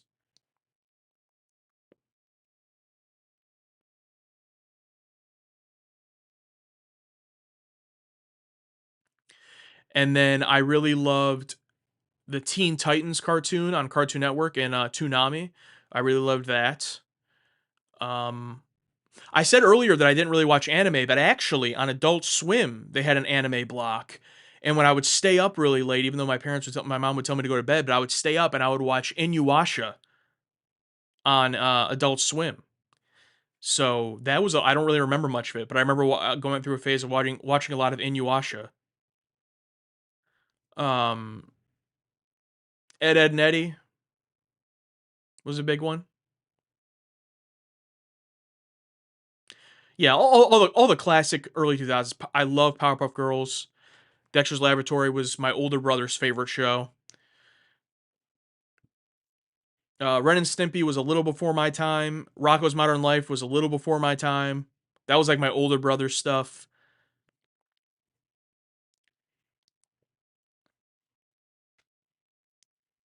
I did watch Aqua Teen Hunger Force though, which I should not have been watching, but I did watch that. And also like that whole Adult Swim lineup, like Space Ghost Coast to Coast. Um, who was the other guy? Like the guy with the orange triangle face. He had a show. Oh, is that Buster? What's up, man? Buster B. Wanted to say a big thank you to you and Alex. Joined Bridge Crew as Buster B back in January. Love being part of the journey. What guest actor, TOS, TNG, DS8, Voyager would you like to see again? Uh, I mean, screw it. I mean, I know Kalar's dead, but would love to see Susie Plaxton again.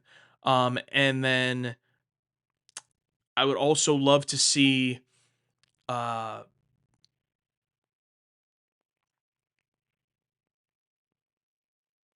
hmm,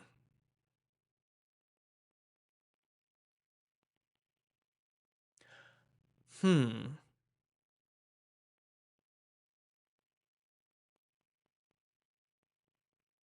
The guy who played Trelane we did see again, but he wasn't Trelane. He came back as the Klingon that he played. So that was technically seeing him again. William Campbell, I think was his name. Would have loved to see him play Trelane again.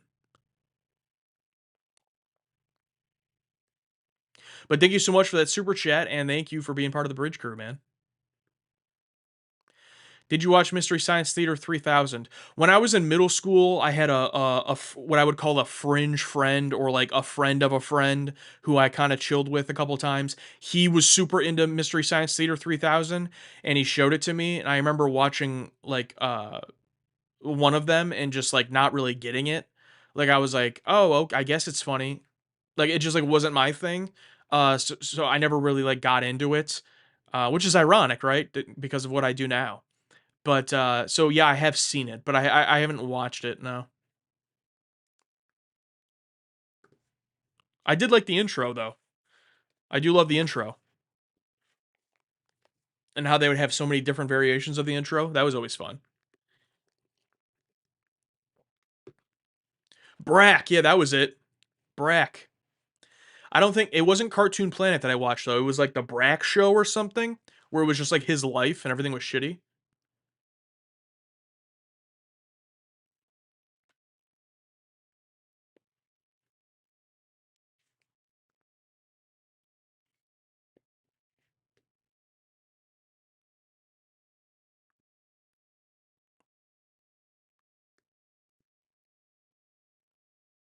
The guy who wrote Imzadi also wrote a book about Trelane. Yeah, I know. So I look forward to reading that.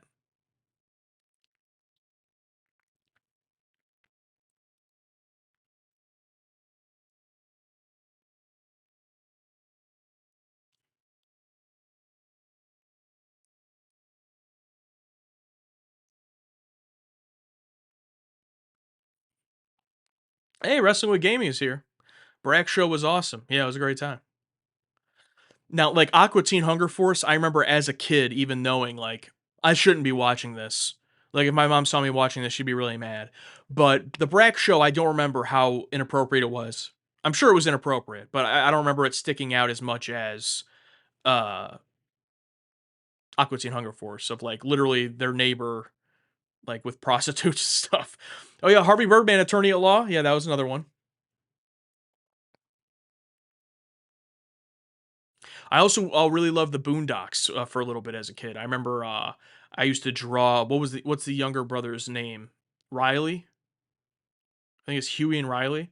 I would draw pictures of Riley like in school when I was bored. Instead of learning about history, which all you guys complain about. Oh, these guys. Oh, the American school system. It must be horrible. Nope, just us. There were plenty of smart straight A students in my school. It wasn't me.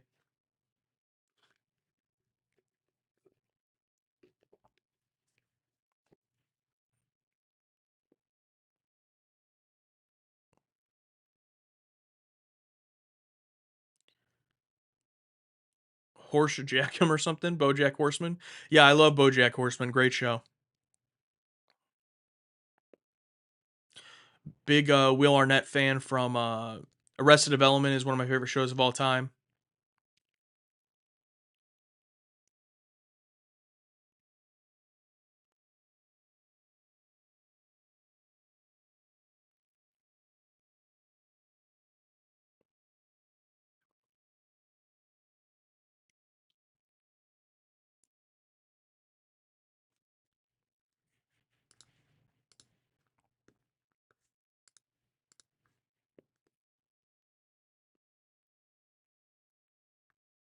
You were watching Raw.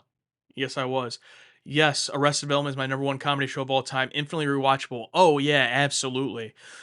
Arrested Development is dangerously rewatchable because it's like it's that perfect what I always talk about. It's that perfect like it's episodic with that serialized through line. It's just like the perfect amount.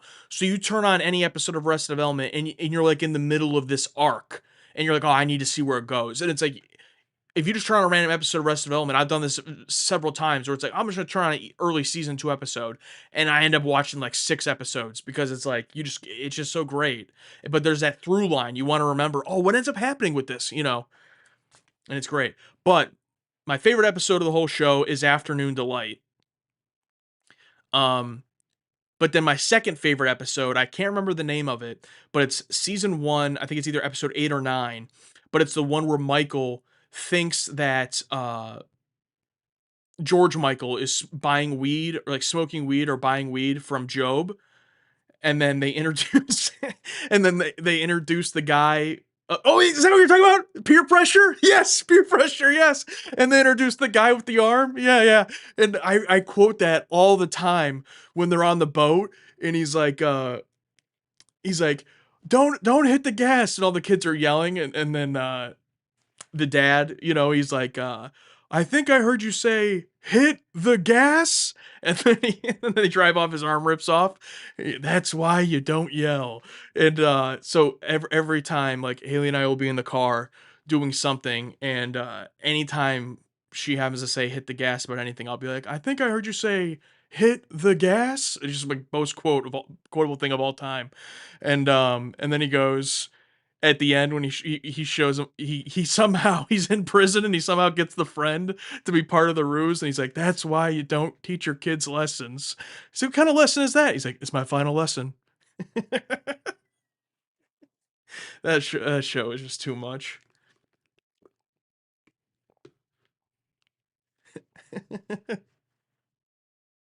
My wife loves saying, "Yeah, I never cared for Job." Yeah, I love all my children equally. Earlier that day, I never cared for Job.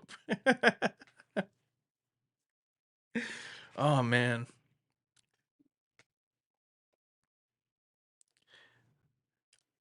Oh yeah, mom says it's too windy. Yeah, Buster, can you do that on the balcony, buddy? Mom says it's too windy. I mean, gotta be one of the most quotable shows of all time. Sixto, thanks for coming, man. Have a good sleep. I also always quote, "They're not tricks, they're illusions, Dad." It's like, "I don't have time for your tricks, Job. You don't have time for my illusions."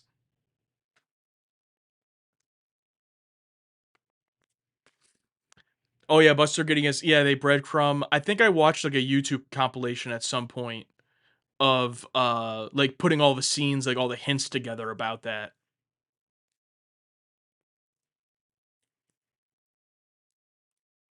Yeah, and then you have freaking David Cross in it. Like just I mean, just the absolute lightning in a bottle of that show. I mean, it's kind of like TNG, except they didn't have to take 3 seasons or whatever to get good. They only had 3 seasons. Um, I mean, just the perfect cast. I don't know why, like nothing else Ron Howard has ever done has like hit on that level for me. Like I haven't seen everything he's done, but it's like I don't know how he made one of the best TV shows ever, and then just like I guess it's hard to match that, right? High bar. The Man Inside Me is one of the greatest books of our time. Yep.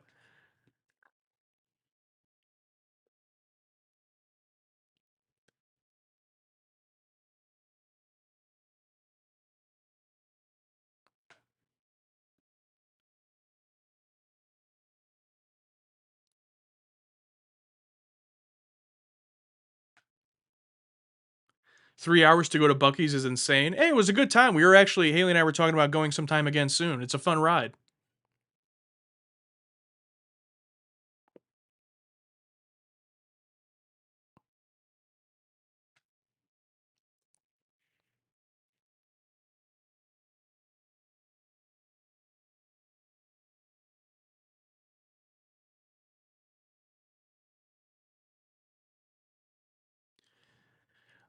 Favorite guest on Arrested Development? Martin Short as Uncle Jack. Oh, that was great. Yeah. Of course, you have to throw up there too, Gene Parmesan.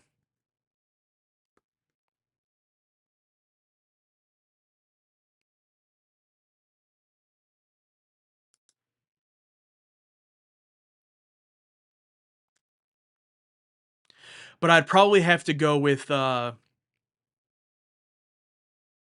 Weathers.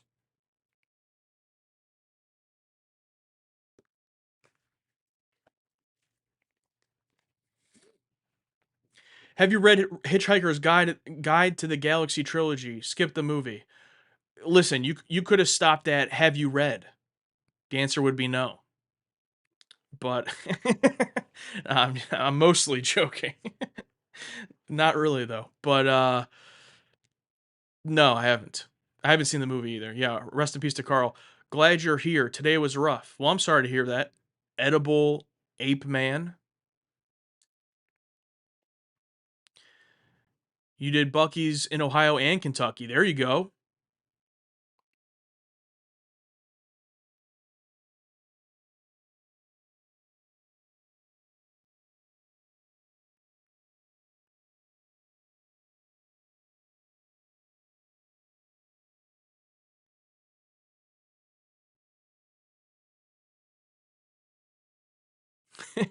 A man I can relate to. Thank you, Brian.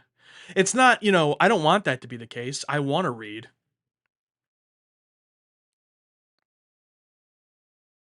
My brain is too fried, and it's like on one hand, it's like, oh man, I don't have the time to read, but it's like if I just looked at my screen time for how much time I spend scrolling TikTok, and I just took all of that time and put it into reading, man, could I be a well-read guy?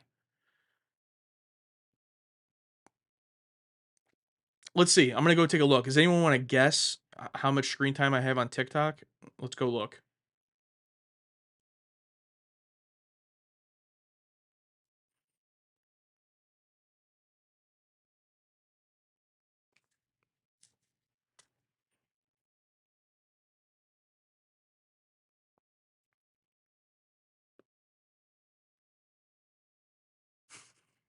It's bad, dude. It's bad. So today,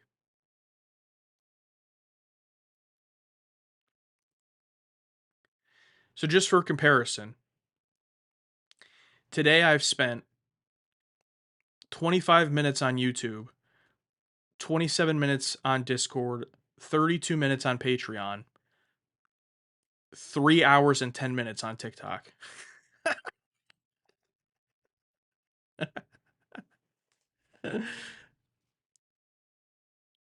And then for the week,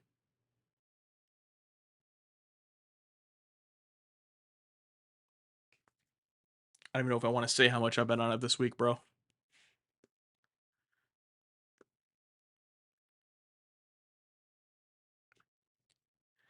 Okay, for the week, roughly 5 hours on Discord, 5.5 hours on YouTube, 5.5 hours on Patreon. I'm actually surprised that those are all so even.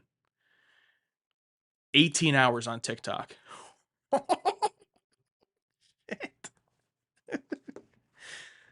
Oh man, it's just you hit that flow state, when you're scrolling, and next thing you know, it's 4 a.m.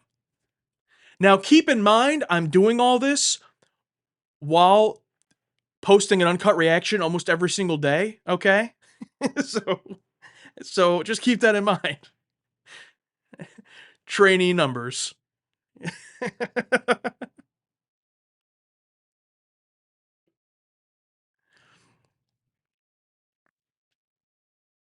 Have you considered watching For All Mankind? Yeah, I've heard about it a lot, and I would. Oh my god, there's 5 seasons.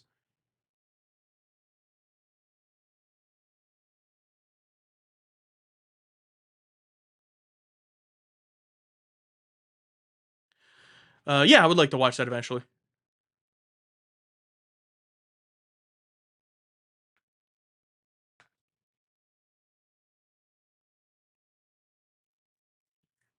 Imagine if I was reading for 18 hours a week. I could finally read the Communist Manifesto.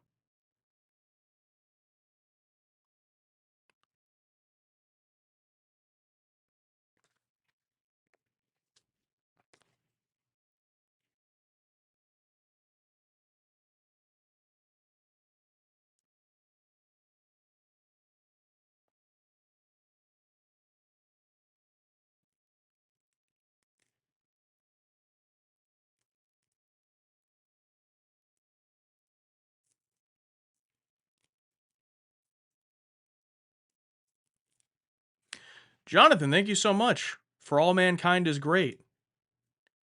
Thank you so much for the super chat. Yeah, I'd love to watch it. I'd love to watch it.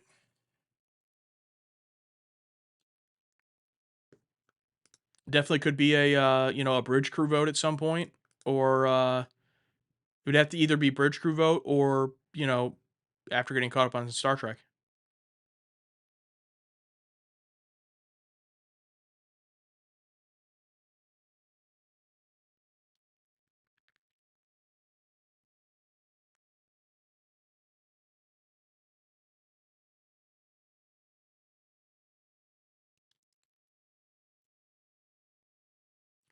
Last X Files episode got a lot of comments about Lost. You'd love it.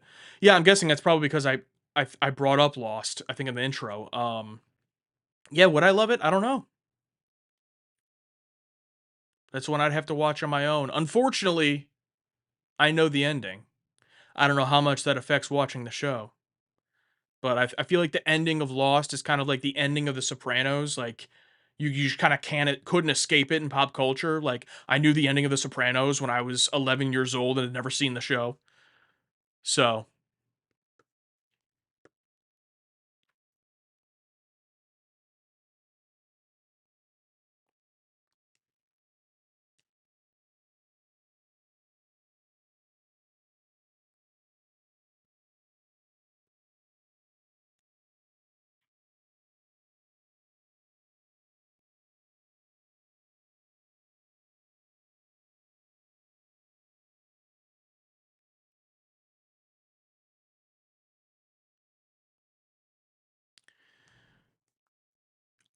Um, you wouldn't know any context? I mean, yeah, that's true.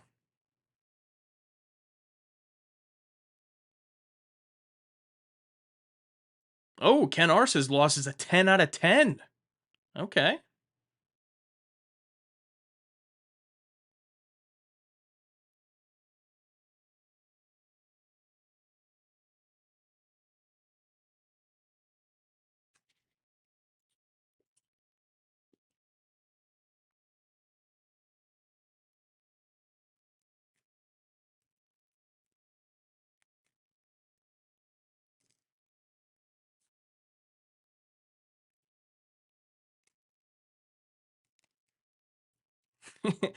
It's just like how everyone knows Enterprise ends with a bunch of random guys coming out and explaining why everything after it doesn't count. Yeah.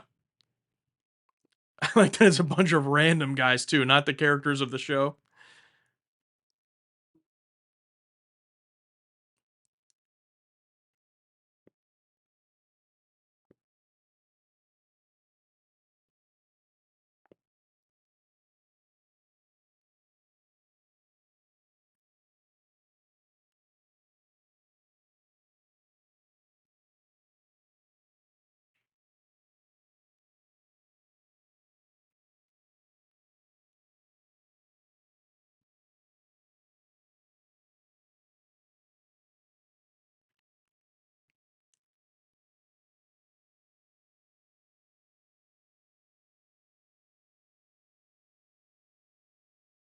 Silent Evil, you're saying you don't know any of them that didn't like it by the end? Okay. Yeah, I mean, I would check it out eventually, yeah.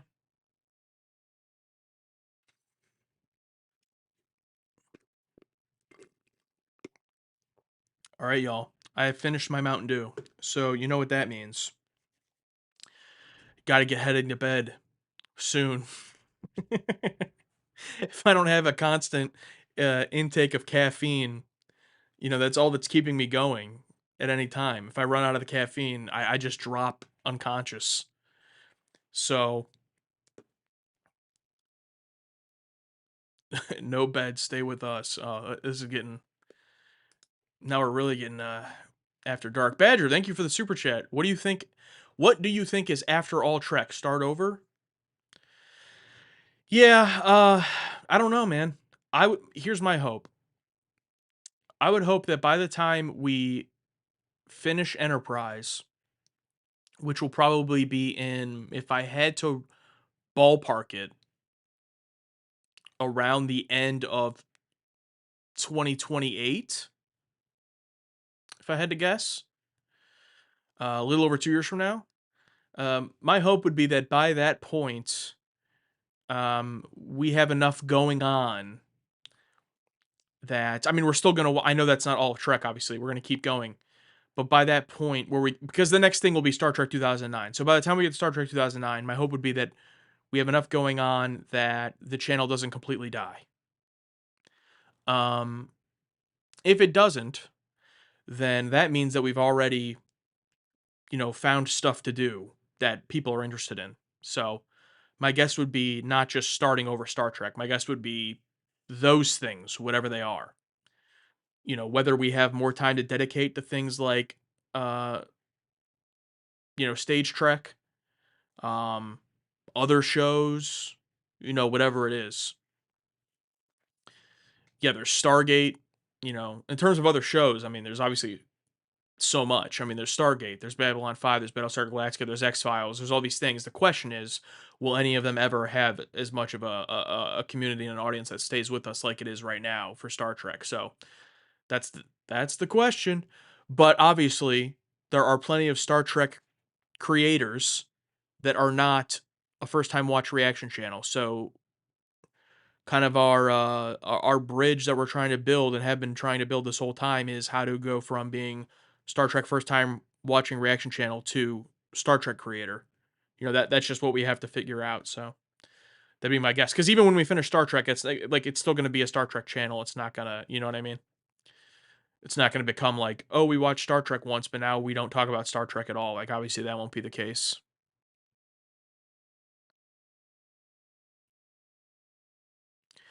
How long until you guys interview Shatner? Yeah, I don't think that one's happening, unfortunately. I don't think that guy does interviews anymore. I mean, so if you lose some of your audience, just start eating popcorn in bed. Yeah, yeah, yeah.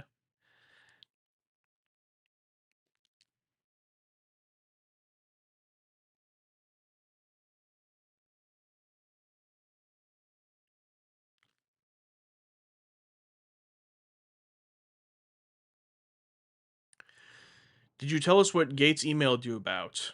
No, I didn't.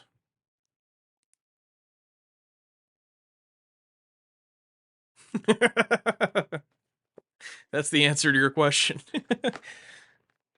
Interviewed an visitor? I would love to. Unfortunately, with all of the DS9 people, we have to try to be smart and interviewing Gates was such a once in a lifetime type thing that it's like obviously we jumped at the chance, and we would have done that with any Star Trek person if it had been we would have jumped at the chance. But now that we have interviewed Gates, we're trying to be smart about that, and we would like to finish Deep Space Nine before talking to any of those cast members, including Michael Dorn. Um, and then even for TNG, we're hesitant to try to talk to most of them because there's still movies and stuff, and Picard obviously, but I mean Picard's kind of like a whatever. Um,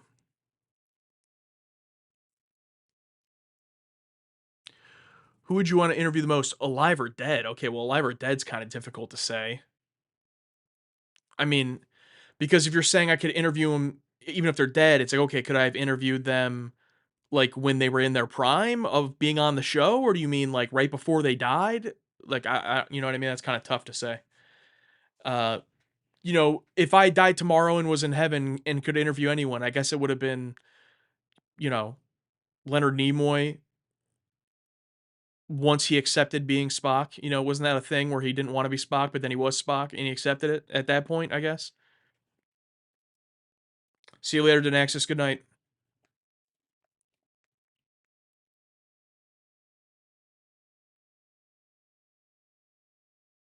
Yeah, we're not going to wait till the end of Picard for TNG actors. I mean, for TNG actors, we're basically open interviewing them with the exception of Michael Dorn because he's in DS9, and then Jonathan Frakes and Brent Spiner um, because of the movies.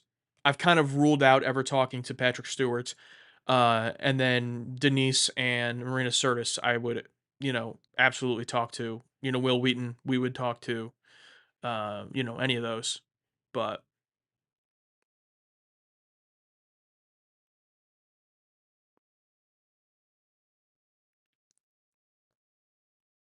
hey, there we go, Jonathan. Sounds good.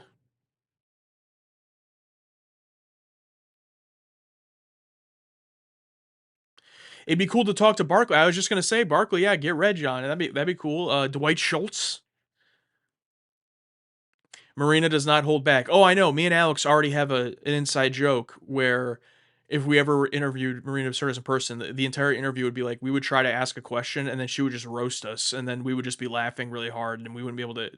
It would just be it turn into her roasting us the entire time, which would be great.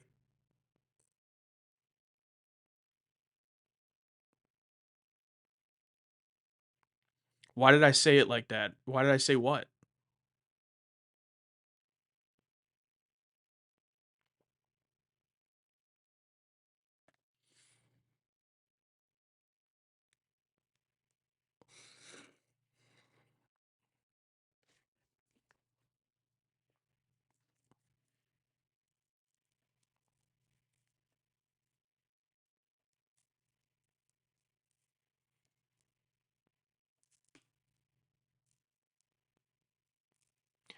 By the way, I'm sure you guys heard it many times, but great job on the Gates interview. You guys pulled it off very well and professionally. Well, thank you so much, Scott. It was probably the most terrifying day of my life. Driving downtown to presumably go to meet her, not even knowing if it was really her, and then it was, and then thinking we were gonna have an hour to 90 minutes to set up and practice before she got there, but instead her already being at the hotel when we arrived. Um, so basically doing everything on the fly while also trying to have small talk with Gates McFadden while setting up all of our equipment. Absolutely terrifying. It was all made much easier and better by her being extremely nice and patient and awesome. But yeah, it was terrifying. So I'm glad it went as well as it did, and we only really had 2 mess ups. Alex's computer that was recording one of the backup microphones crashed in the middle of it, and we had to take, like, a 5-minute pause for him to fix it, and then I had a wide shot of all 3 of us, and in my being rushed, I did not set it up very well, so the wide shot wasn't very usable. Um, but besides that, it went really well. I was really happy with it. See you later, Jaybird. Oh, you thought you might be getting gate fished? Yeah. I mean, I haven't gone into the whole story of how it all came about, but the way that it came about, it was like basically impossible that that would be the case, but I still couldn't get it out of my brain as a possibility. Because I mean, of course, like to try to believe that I was talking to this person, you know, was obviously surreal. So Mark Leonard, yeah, would have been James Doohan and Mark Leonard both would be great. Yeah.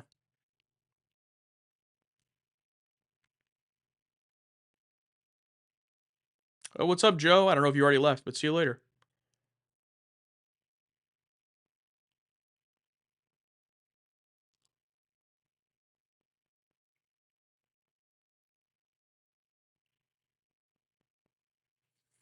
All right, y'all. It is officially midnight in less than 60 seconds where I am.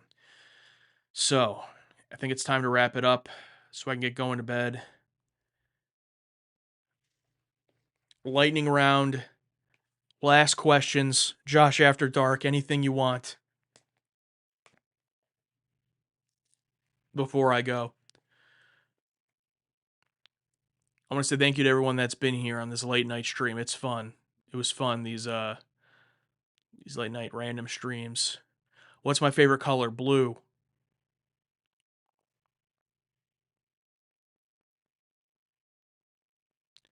Why would you weigh a pie somewhere over the rainbow? Wouldn't it be easier to just weigh it on the ground? Yes. Sword of Kalis Midnight Drop. The Sword of Kalis uncut reaction is finished, sitting in my editor, waiting for me to hit render. I'm gonna hit render and then go to bed. So then in the morning, I'm gonna upload it. Funyuns or Cheetos? That's tough. I'm going Cheetos, but I like Funyuns as well. Nana Visitor or Terry Farrell? Depends on what you're asking with that question. How do you keep Paramount relationship good? There is no relationship. Occasionally they block my videos and I appeal it. That's the extent of our relationship. There's no relationship. Can I get a relationship? Hire me. How many lights do you see? 4. Favorite Trek ship design? The original Enterprise. I also really like the Miranda class. Do you like Cincinnati chili? Actually, no. Hot take. I went to Skyline Chili and I didn't like it. Too cinnamony for me.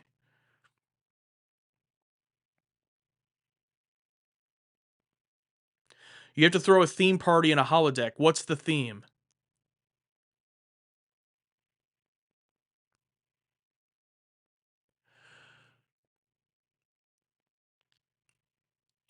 Like a city fair on a boardwalk, except all the rides and everything are actually good and fun.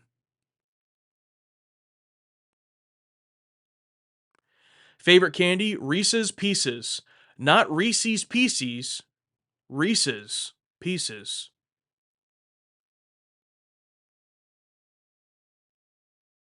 Also Sour Patch Kids. So that's my chocolate answer, my chocolate-esque answer, and my sweet candy answer.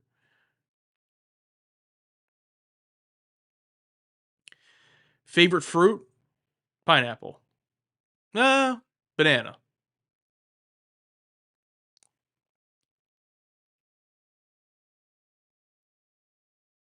Have you ever met Bootsy Collins? No.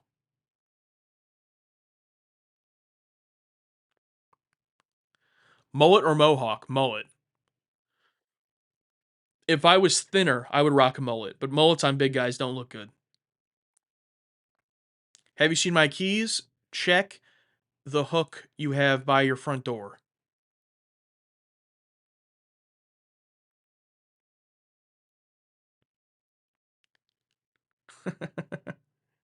I said banana. What series would you like to write episodes for? If we're talking about like current modern day, I would love to write a Star Trek series. Favorite Ferengi is Nog.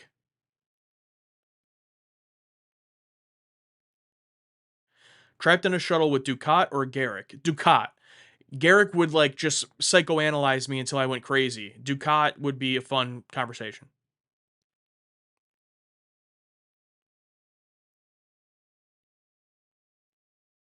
Pineapple on pizza. It's not my personal choice, but if someone ordered a pizza with pineapple on it, I would eat it. Like if it was the only option, I'm not like disgusted by it. I would eat it, but it's not what I'm ordering. However, I have my take on pizza, and I've said this before on live streams. My take is that pizza is the ultimate. I think you can put anything on pizza. People like make a big deal about pineapple on pizza or like certain things. It's like I think pizza is just a base. Like I think you can put anything on pizza. Doesn't mean it'll taste good, but I'll be like if it's a ingredient you like. I had a dream where I met Ducat and I told him you and Alex like him, and he really hung a lantern on it. Okay, is that true? Okay. I like that you got to meet Gold Ducat and that's what you told him. Have you ever gone bowling? I love bowling. Number one spectator sport.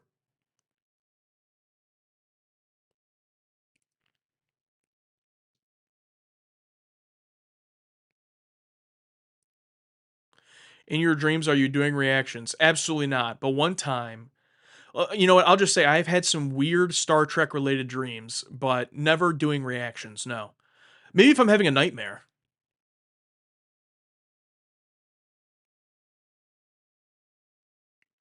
That reminds me, you ever see those memes where it's like, I had a dream that I was at work, so I woke up and called off because I ain't working twice.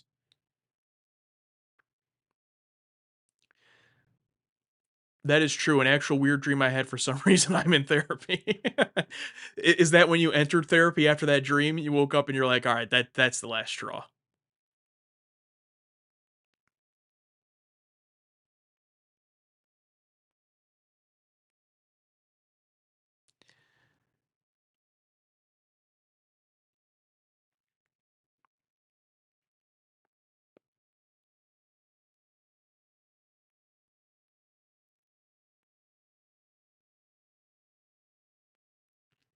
I have dreamed entire original movies, but workday dreams are more common. Yep. Would you rather fight Ducat or Garrick? Probably Garrick, because Ducat just seems like the type of guy who could like just massacre you. I mean, just I think Garrick could as well, but I feel like Garrick's more of the quick kill. Like he just vaporize you. You're done. You're dead. It's like all right. Ducat would like just he'd make it painful. If stuck on an abandoned moon, who would you rather have for company, Morn or Neelix? Is that even a question? Of course, Morn.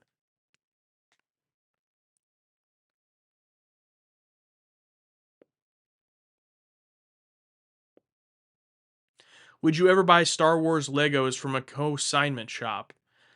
Based on what I've heard, no. I guess.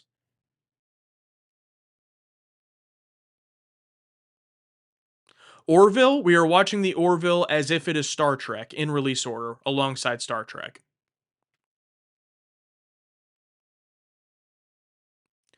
Get a drink in 10 forward or Quarks. That's actually tougher than you would think. I'm gonna say 10 forward, but Quarks is very tempting because I love gambling. You guys know that. And I'd find myself at that Dabo table and I'd get into a lot of trouble. I'd be taking out a loan, a Latinum loan.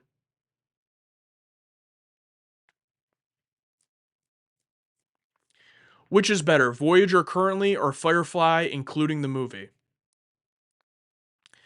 That's an interesting question. I'm gonna have to say Firefly just because of the episodes, like the episode Trash, for example.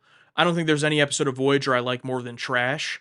That sounds weird without context. Um, Also, what's the other one? Dear Miss Reynolds. Is that the title of it? Basically, the two episodes with Christina Hendricks, and then also the episode, just basically the whole second half of the Firefly season. Is better than episodes I've seen of Voyager at this point, outside of maybe Eye of the Needle. So I'd have to go Firefly based on that. But I mean, yeah, it's a very hard to compare. You'd have to learn how to play Dabo first. After seeing Starship Down, I'm pretty convinced it's just roulette. I'm pretty sure Dabo is just roulette with some different words. Is it Our Mrs. Reynolds? Is that what it's called?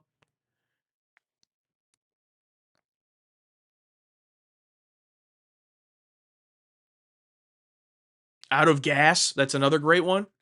Janestown. You would play Tango more than Dabo. Yeah, and what is Tango? I think we saw that once, right? Which one was that? Wasn't that also kind of just like a real game but future? How about whatever game it was that the dude with the hair from Babylon 5 was playing in The Gathering? How about that game?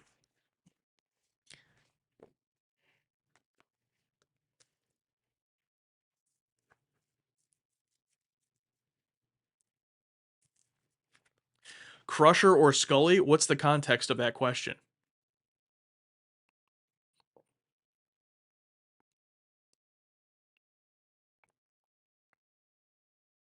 Let's all just play the game from the game and call it. Yeah.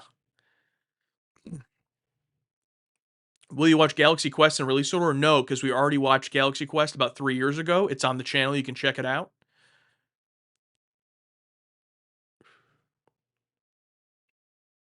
Who do you like more? I mean, completely different characters, but if I'm taking the actors out of it, if I'm just saying purely the character, obviously Scully's already gotten more for her character than Crusher did in 7 seasons. Not Gates' fault, obviously.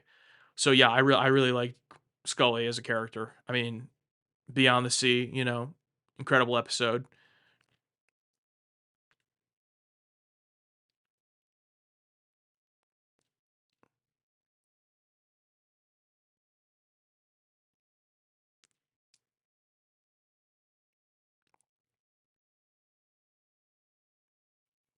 All right, are y'all running out of questions?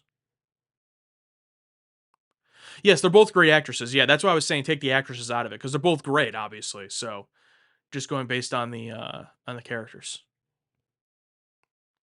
Ever played Twilight Imperium? No, but real quick, board games that I love. Favorite board game slash table game, because, they don't all have boards. Favorite table games of all time, Cosmic Encounter and Arkham Horror.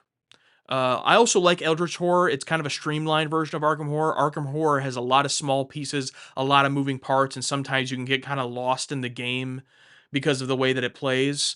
Um, so Eldritch Horror is a bit better in that regard.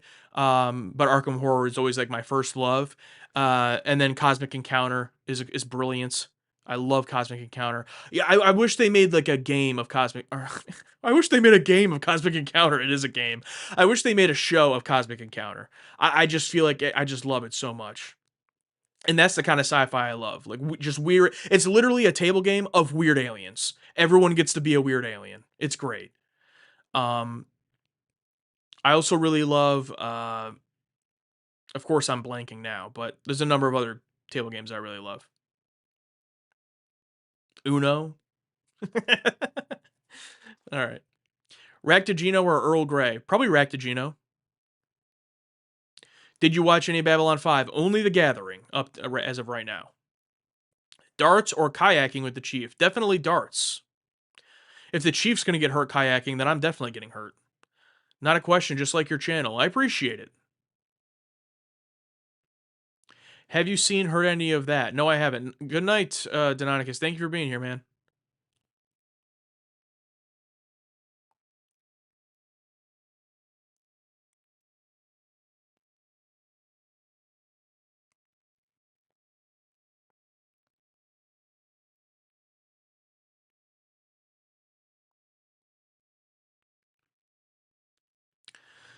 600 rapages of yamic sauce or 100 groats of self-sealing stem bolts. Okay, I think I'm gonna call it at this point. I think that's where we've gotten. I think it's time to call it. Um, thank you everyone for being here. I will see y'all later on this channel on YouTube on Monday. In the next Voyager episode, Elogium, and then episode 5 and 6 this week as well, and then Way of the Warrior a week from Monday. And over on Patreon, we're far ahead of all that, but it's been fun. The correct answer is land. True. Good night, everyone, and I will see y'all later.